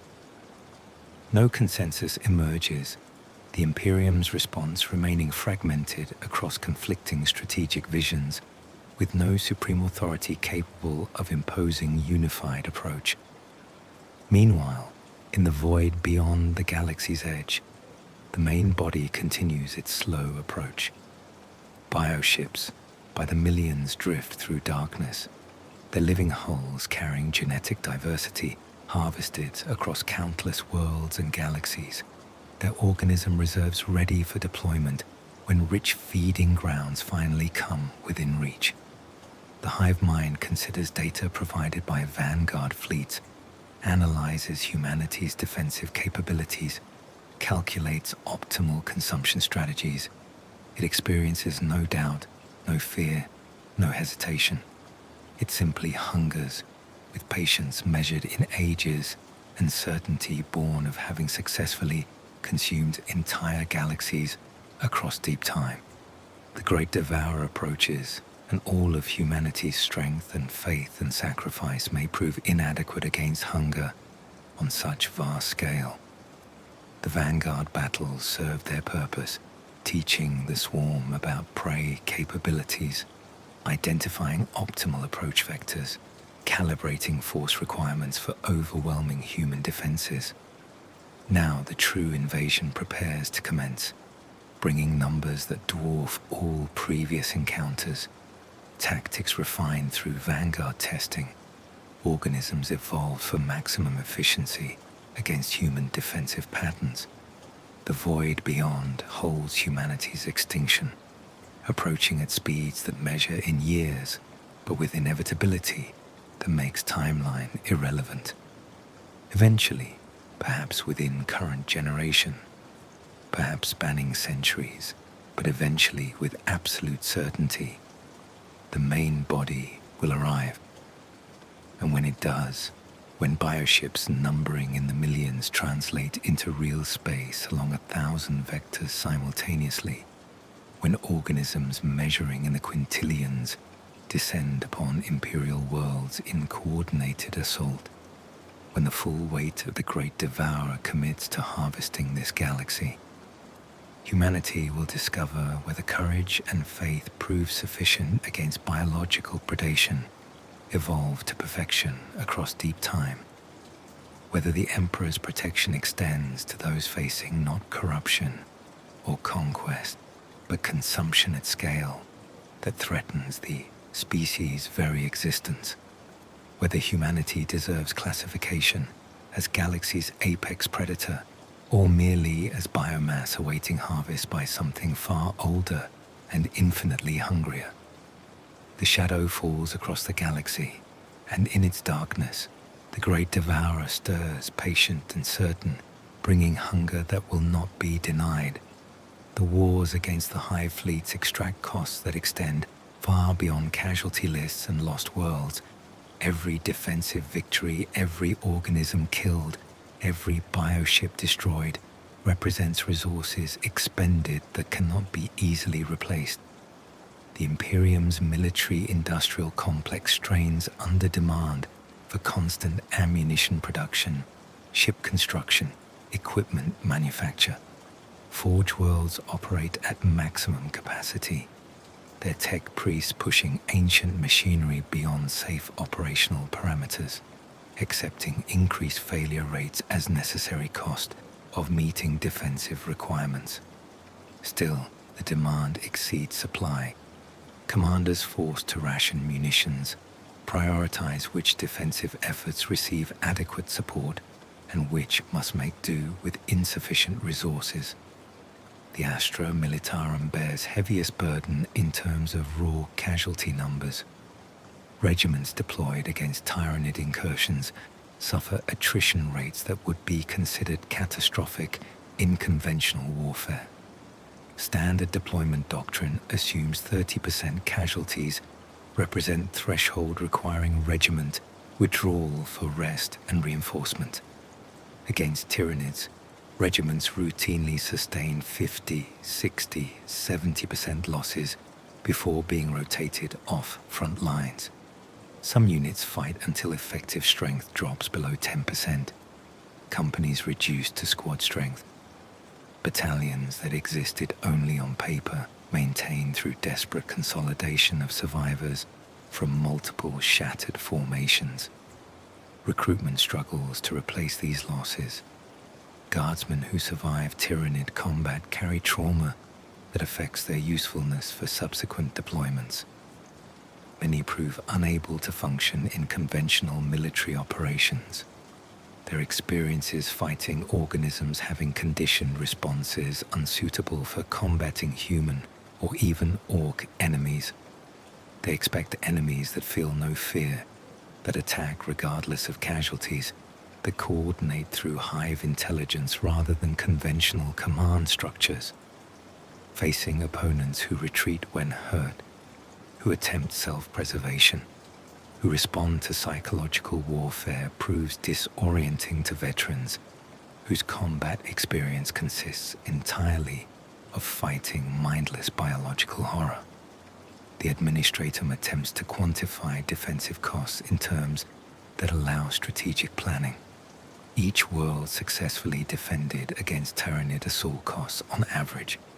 3 Imperial Guard regiments rendered combat ineffective, 2 Navy vessels destroyed or requiring extensive repair, ammunition expenditure sufficient to supply normal defensive operations for a year, infrastructure damage requiring decades of reconstruction effort.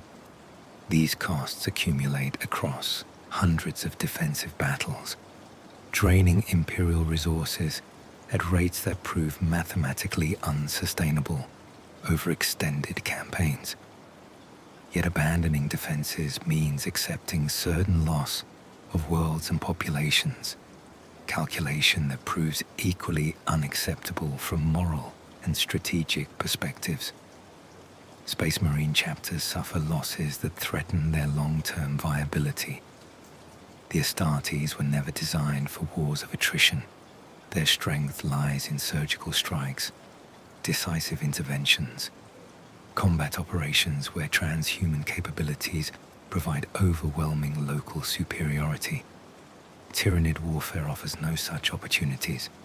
The swarm attacks everywhere simultaneously, presents targets too numerous for focused response, grinds down even Space Marine forces through sheer weight of numbers. Chapters that might lose 1 or 2 battle brothers annually in typical operations find themselves sustaining company-strength casualties in single Tyranid campaign. Replacement proves agonizingly slow. Space Marine recruitment and training requires decades from initial candidate selection through full battle brother status. Gene seed implantation carries significant failure rates, the process becoming more difficult as chapters press to accelerate training timelines. Even with the recruiting efforts maximized, chapters sustaining heavy Tyranid casualties face years or decades before returning to full strength. Some chapters simply never recover. The scythes of the Emperor reduced to fraction of nominal strength during Kraken's assault never regain their former numbers, operating as understrength force that must carefully husband remaining battle brothers against possibility of chapter extinction. The psychological toll extends throughout Imperial society. Populations on worlds threatened by Tyranid approach experience mass panic that undermines civil order. Riots erupt as citizens attempt to secure places on evacuation transports. Crime rates spike as social cohesion fractures under existential threat. Some populations simply shut down, collective psychological break making organized defense impossible as terror overwhelms civic function. Ecclesiarchy preachers work overtime attempting to maintain faith and morale, their sermons emphasizing Emperor's protection and duty to resist. Success proves mixed. Some populations rally around religious fervor, others descend into apocalyptic cults that undermine defensive efforts through fatalistic acceptance of approaching doom. Refugee populations fleeing consumed worlds strain resources of systems that accept them. Millions or billions arrive with nothing but what they carried during evacuation, requiring food, shelter, medical care, employment. Integration proves difficult. Refugees carry trauma that manifests as psychological disorders. their experiences creating populations unable to productively contribute to adopted world's economies.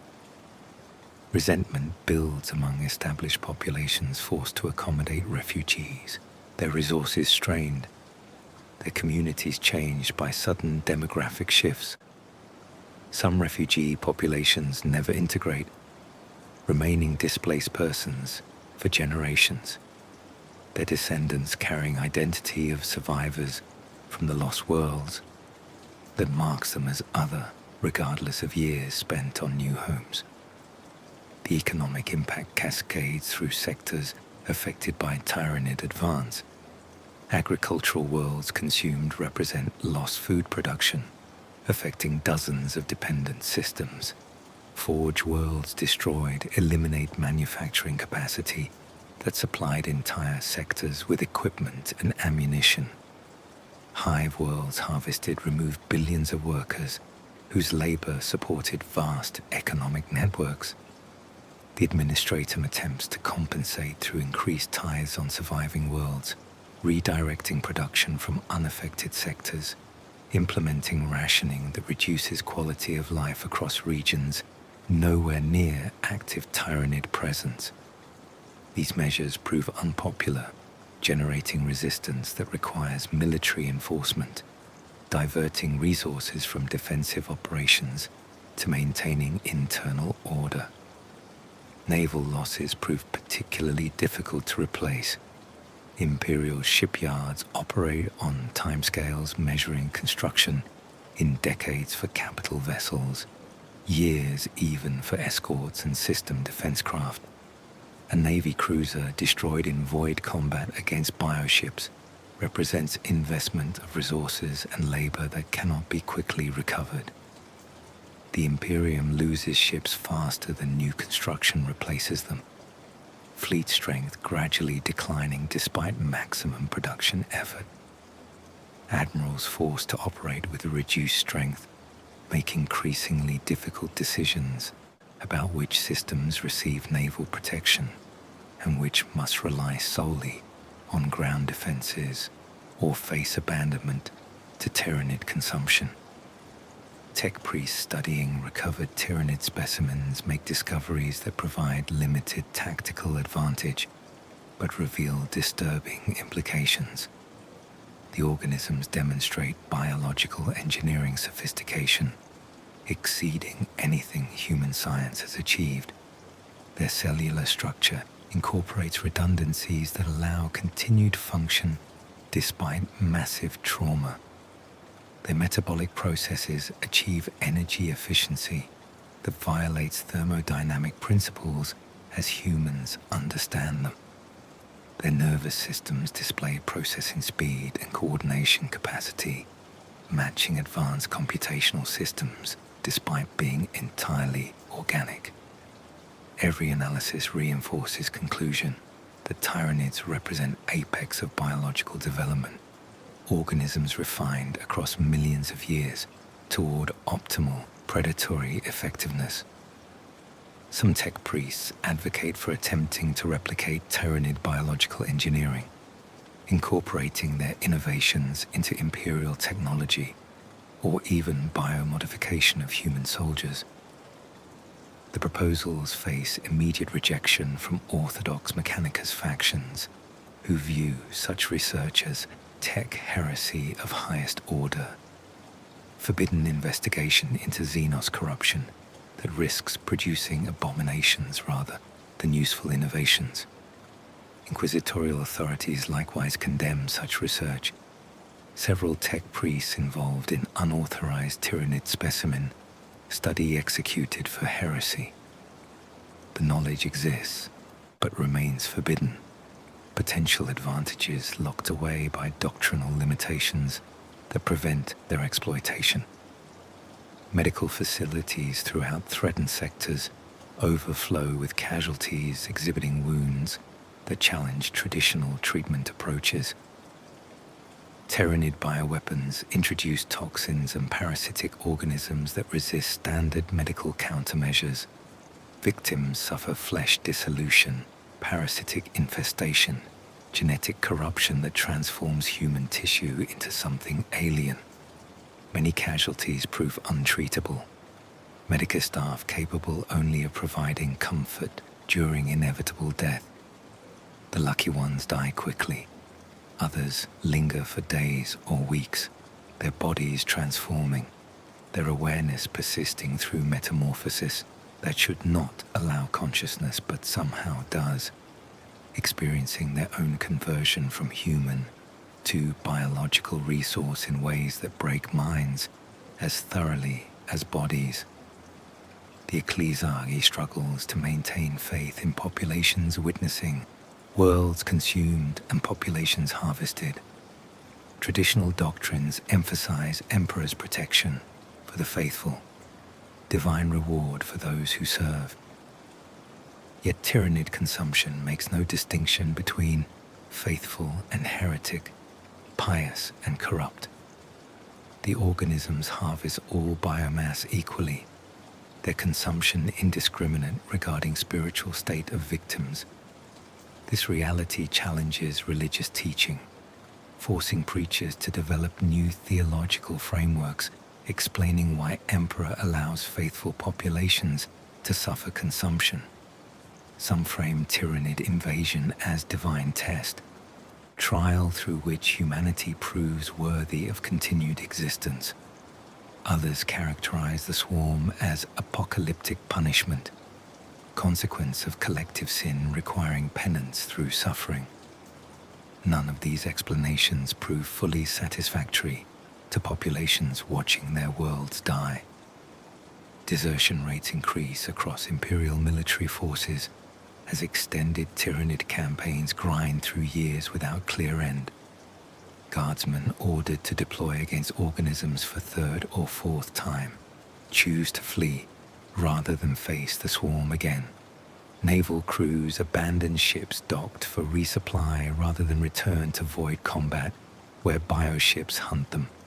Even space marines, transhuman warriors conditioned against fear and enhanced with unwavering loyalty, show signs of stress under continuous Tyranid warfare.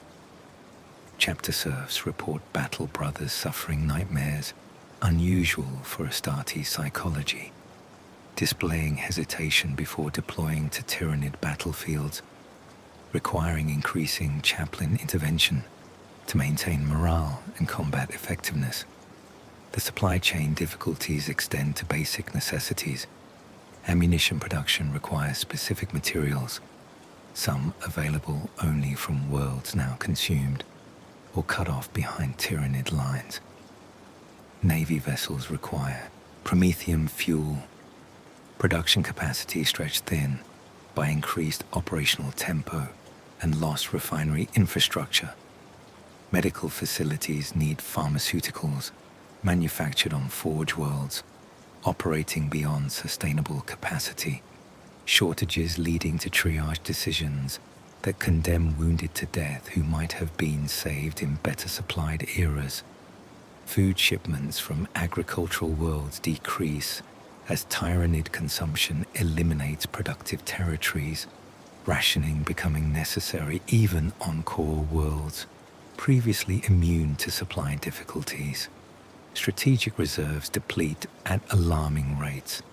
The Imperium traditionally maintains stockpiles sufficient for decades of normal military operations, buffers against disrupted supply chains or temporary production shortfalls. Tyranid warfare consumes these reserves in years rather than decades, drawdowns that cannot be replenished as fast as they deplete. Military planners calculate that at current consumption rates, critical ammunition stockpiles will exhaust within 20 years, promethium reserves within 30, spare parts for Navy vessels within 15. These calculations assume no acceleration in Tyranid advance, factor in potential main fleet arrival, and sustainability timelines shrink dramatically. Some sectors implement desperate measures reflecting resource scarcity. Penal legions receive deployment against Tyranid forces with minimal training and inadequate equipment. their role simply to slow organism advance through weight of bodies rather than tactical effectiveness. Planetary defense forces conscript elderly citizens and children below normal recruiting age. Demographic groups previously exempt from military service now required for defending homeworlds. Manufacturing quality standards relax as production facilities prioritize quantity over reliability. Ammunition and equipment reaching front lines with higher failure rates but greater volume.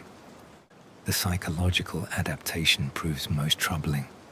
Populations living under constant Tyranid threat develop fatalistic acceptance. Cultural shift toward viewing consumption as inevitable rather than preventable. Some worlds experience declining birth rates as citizens choose not to bring children into galaxy where extinction looms. Others see surge in religious extremism. Populations seeking comfort in apocalyptic faith that promise salvation through death or divine intervention. Social cohesion fractures as communities divide between those who advocate continued resistance and those who view defense as futile, waste of lives, better spent in evacuation or preparing for inevitable end. Inquisitorial reports document increasing incidents of collaboration with Tyranids through genestealer cult expansion. The cults offer desperate populations false hope of survival through joining the swarm, promising transformation that preserves some element of self rather than simple consumption that eliminates individual existence entirely. The appeal proves seductive to those facing certain death. Choice between fighting hopeless battle and accepting assimilation that at least promises continuation in some form. Cult membership swells as defensive situations grow more desperate. Infiltration accelerating across sectors where population morale collapses under weight of continuous Tyranid threat. The cumulative effect creates spiral that threatens Imperial ability to maintain defense. Resources deplete faster than replacement. Casualties exceed recruitment capacity. Morale declines as victories prove temporary and defeats mount. Each world lost weakens defensive capacity for neighboring systems. Each regiment destroyed cannot be reconstituted in time to affect subsequent battles. Each Space Marine chapter bled white requires decades to recover strength. The mathematics prove inexorable. Imperium losing defensive capacity faster than Tyranids lose offensive capability. Trajectory pointing toward eventual collapse regardless of local victories achieved through individual courage and sacrifice. Some strategic planners privately conclude that total victory proves impossible. That best achievable outcome involves slowing Tyranid advance enough to evacuate core populations to fortified systems, abandoning periphery in exchange for preserving humanity's heartland. Others argue for fighting delaying actions across every world, trading Imperial lives for time measured in years or decades, gambling that unknown factors might shift the balance before extinction becomes inevitable. A few advocate for radical solutions, including forbidden technology deployment, or even chaos collaboration against common enemy. Proposals that receive immediate suppression, but continue circulating through underground channels where desperate authorities consider previously unthinkable options. The price of survival against the Tyranids may prove to be the Imperium itself. The war reshapes human civilization, transforms culture, depletes resources, kills populations by the billions, forces choices that compromise fundamental principles. Even victory achieved through such sacrifice might leave humanity so diminished that recovery becomes impossible. Civilization permanently damaged by what was required to survive extinction. The The calculation proves impossible to escape. Pay the price and risk losing everything that makes humanity worth preserving, or refuse to pay and certainly face consumption that eliminates the species entirely. The Great Devourer forces choices no species should face, presents costs no civilization can afford to pay, yet cannot afford to refuse. And behind every calculation, every strategic decision, every resource allocation, stands reality that all these sacrifices might prove insufficient, that humanity's best efforts might delay rather than prevent extinction, that the swarm approaching from beyond the galaxy dwarfs all defensive capacity by orders of magnitude beyond hope. The Imperium bleeds, and the harvest has barely begun. In the final accounting, the Tyranid threat reduces to simple biological truth. Life consumes life. Predator devours prey. Hunger drives all organic existence. The Hive Fleets represent this truth evolved to perfection across deep time. Hunger given form and intelligence, consumption elevated to principle, organizing entire species' existence. They do not hate humanity, feel no malice toward their prey, experience no satisfaction in destruction wrought. They simply hunger, with appetite that encompasses galaxies and patience that measures time in epochs. The scattered battles across the Eastern Fringe and beyond, the desperate defenses of Macragge and Baal, the grinding attrition in Octarius, the consumed worlds numbering in hundreds, all represent mere prologue to what approaches. The vanguard fleets taught the hive mind about this galaxy's inhabitants, provided genetic samples and tactical data, mapped defensive capabilities, and identified optimal consumption strategies. Now that reconnaissance completes, the true invasion prepares to begin, bringing force sufficient to overwhelm all resistance humanity can muster. Astronomical observation tracks the approach through gravitational distortions that grow stronger as the main body closes distance.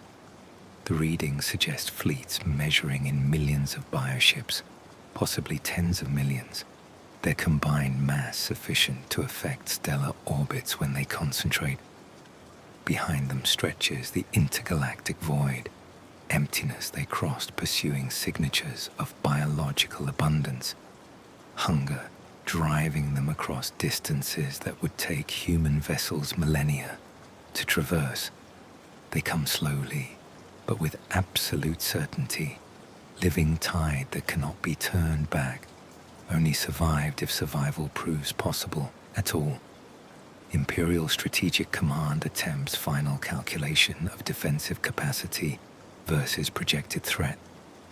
The mathematics prove unforgiving.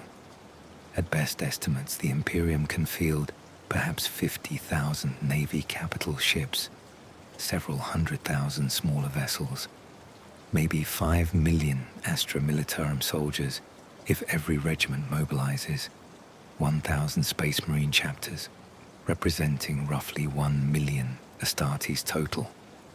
These numbers sound impressive until compared against Tyranid projections, bioships in the millions, organisms in the quintillions, biological mass sufficient to consume every imperial world multiple times over.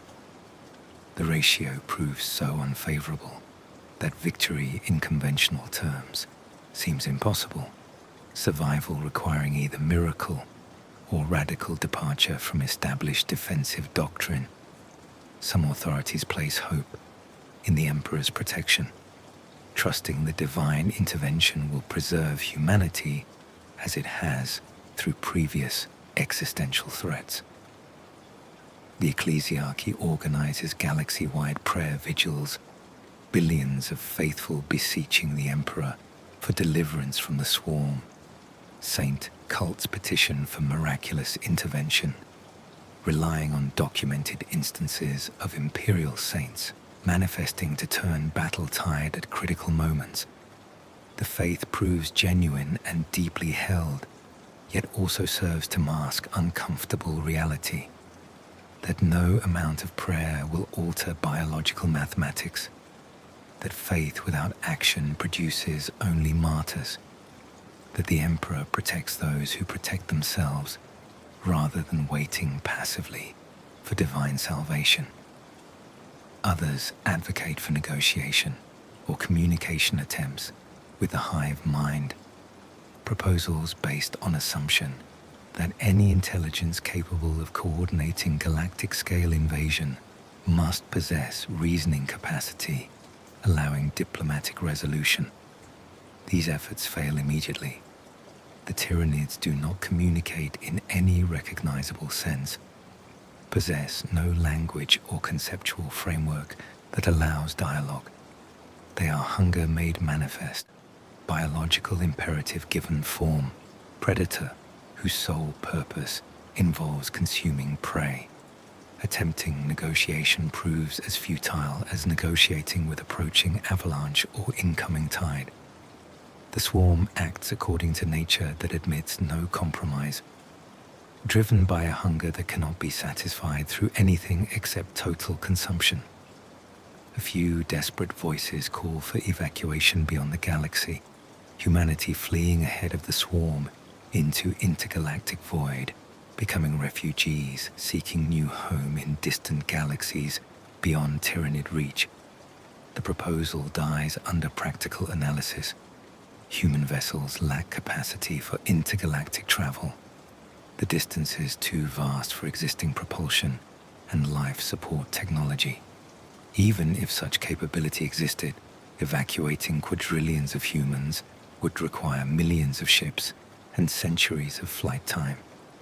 Where the evacuees would go, how they would survive void crossing, what they would find in distant galaxies, all questions without satisfactory answers. Humanity will stand in this galaxy or die here. No third option exists given technological and logistical constraints. The Tyranids continue approaching, patient as entropy, certain as death. Their bioships drift through darkness following biological signatures that draw them toward the galaxy's richest feeding grounds. Within their living hulls, organisms gestate by the trillions, specialized forms designed through vanguard fleet data for maximum effectiveness against human defensive measures. The hive mind considers strategies, evaluates options, calculates optimal consumption patterns. It experiences no doubt about eventual success, no concern that prey might escape, no uncertainty about mission outcome. It hungers, and hunger will be satisfied regardless of resistance encountered. On imperial worlds awaiting invasion, populations attempt to maintain normal existence despite knowledge of approaching doom. Farmers tend crops that might not reach harvest before organisms arrive. Manufacturers produce goods for markets that might not exist in months. Parents raise children who might not survive to adulthood. The normalcy proves simultaneously courageous and heartbreaking. Humanity's determination to live life fully even facing extinction. Refusal to surrender hope despite mathematical improbability of survival. The defenders prepare with grim determination informed by hard experience. Veterans of previous Tyranid campaigns train recruits in anti-organism tactics, passing knowledge purchased through blood and sacrifice. Tech priests develop weapons specifically for fighting bioships, though resources for implementation remain limited.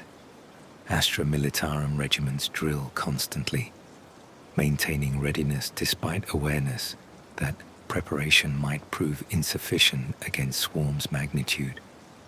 Space Marine chapters coordinate defensive strategies, attempting to maximize transhuman effectiveness against enemy that nullifies many advantages through sheer numerical superiority. Some worlds choose defiance over passive acceptance. Their populations demand opportunity to fight, insist on bearing arms regardless of military effectiveness, prefer death resisting to consumption without struggle. The administratum accommodates where possible, distributing lasguns to civilian volunteers, organizing them into auxiliary forces that bolster professional military units. The armed civilians prove of limited tactical value, their training minimal, their equipment inadequate, their casualties horrendous when organisms attack.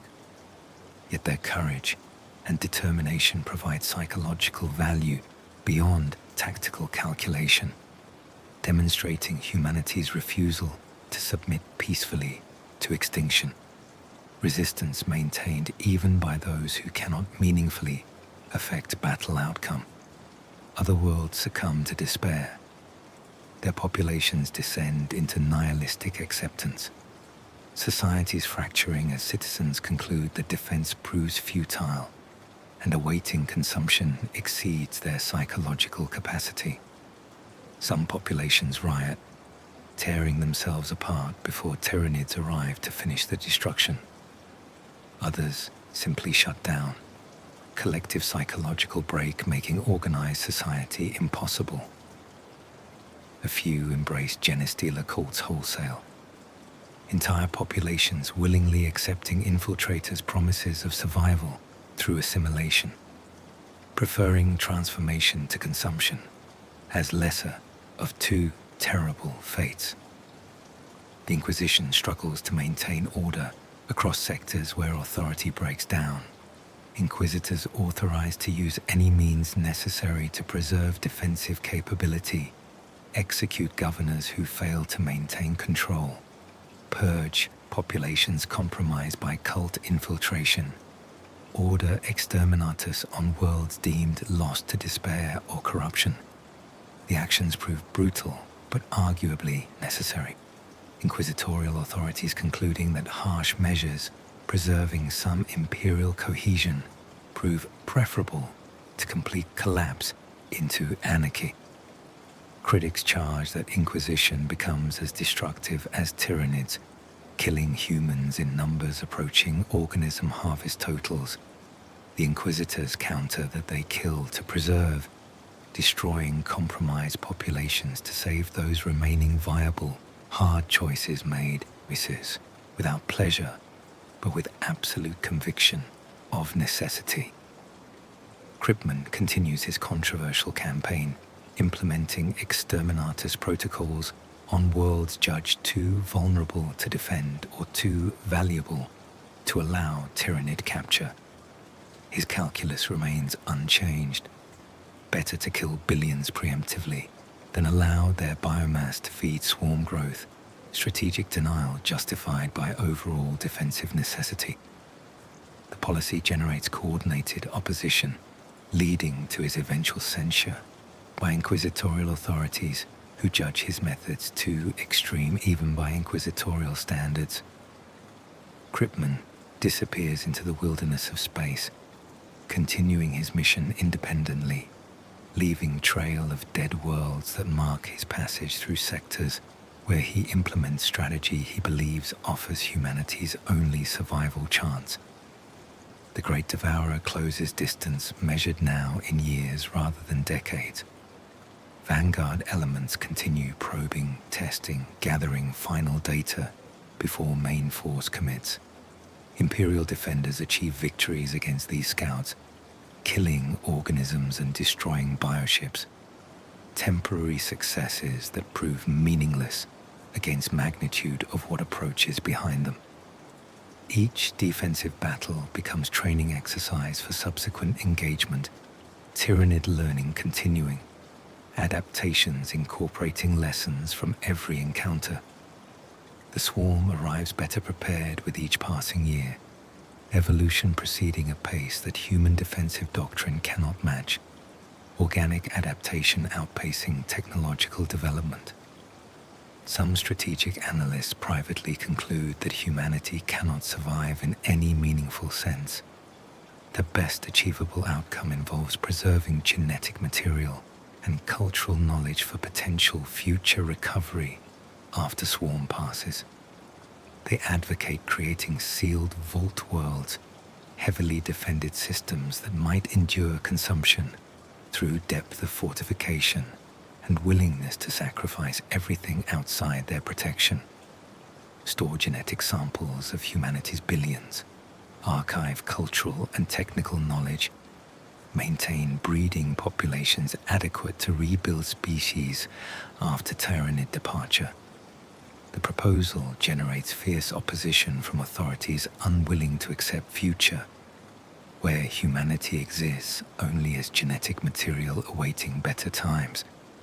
Yet planning proceeds covertly among those who view species survival as worth any cost, including abandonment of everyone outside Vault World protection. The Tyranids care nothing for human planning, debate, desperation. They approach because biological signatures draw them, hunger drives them, nature compels them. The hive mind experiences no satisfaction in approaching consumption, takes no pleasure in humanity's fear, feels no excitement about impending feast. It simply knows that food exists ahead, that resources await harvesting, that this galaxy contains biomass sufficient to fuel continued expansion. The swarm approaches to consume because consumption defines its existence, purpose for which every organism exists, imperative that cannot be denied or delayed regardless of prey's resistance. In the final calculation, humanity faces truth that previous crises allowed them to avoid. The courage proves insufficient against overwhelming force, that faith cannot substitute for tactical capacity, that determination merely ensures death comes through resistance rather than submission. The Imperium built across millennia might fall within single human lifetime. Billions of worlds consumed, quadrillions harvested, civilization erased from existence as thoroughly as if it never existed. The Great Devourer promises extinction delivered through biological efficiency, hunger that will not be denied, consumption that treats humanity's greatest works as mere biomass awaiting processing. Yet humanity endures, at least for now. Every day the Imperium stands represents victory over extinction delayed. Every world defended successfully proves humans can resist despite impossible odds. Every organism killed demonstrates that Tyranids bleed, that the swarm suffers loss, that biological perfection admits vulnerability. The war continues not because victory seems likely, but because surrender ensures extinction, because resistance offers chance, however slim, that something might shift the balance, because humanity's nature demands they fight regardless of whether fighting achieves anything beyond making extinction more costly for predator than prey. The Tyranids approach, patient and hungry and inevitable.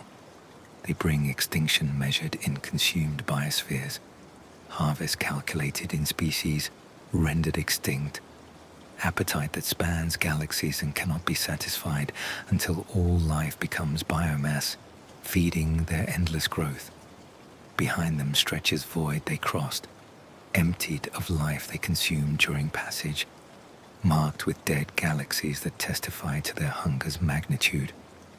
Before them lies humanity, defiant and desperate and doomed perhaps, standing nonetheless because humans possess capacity for hope that exceeds rational calculation, courage that transcends survival instinct, determination to resist that persists, even facing certain extinction. The shadow falls across the galaxy, the harvest approaches, the Great Devourer comes to feed, bringing hunger vast as the void between galaxies, patient as entropy's slow triumph, inevitable as death itself. And humanity, imperfect and mortal, and facing extinction, prepares to prove that even prey threatened with biological annihilation can fight with fury born of desperation. that faith and courage, if not sufficient for victory, might prove adequate for survival, that humans will make the swarm pay for every world with blood enough to choke the harvest. The endless hunger comes. The Imperium stands, at least for this moment, at least for today. Tomorrow brings unknown terrors, approaching swarms, potential extinction. But today, humanity endures. Today, the Emperor's dominion persists. Today, despite everything, hope survives against hunger vast as stars themselves. The great Devourer approaches, and humanity, fragile and fierce and perhaps foolish in their defiance, prepares to show extinction itself, what humans are capable of when their species faces biological annihilation. The war for survival continues, measured now not in victories achieved but in days survived, not in enemies defeated but in harvest delayed, not in territory held but in existence preserved against hunger that would consume reality itself if given opportunity. The swarm is coming, and humanity waits, defiant in the darkness, refusing to go quietly into extinction's embrace.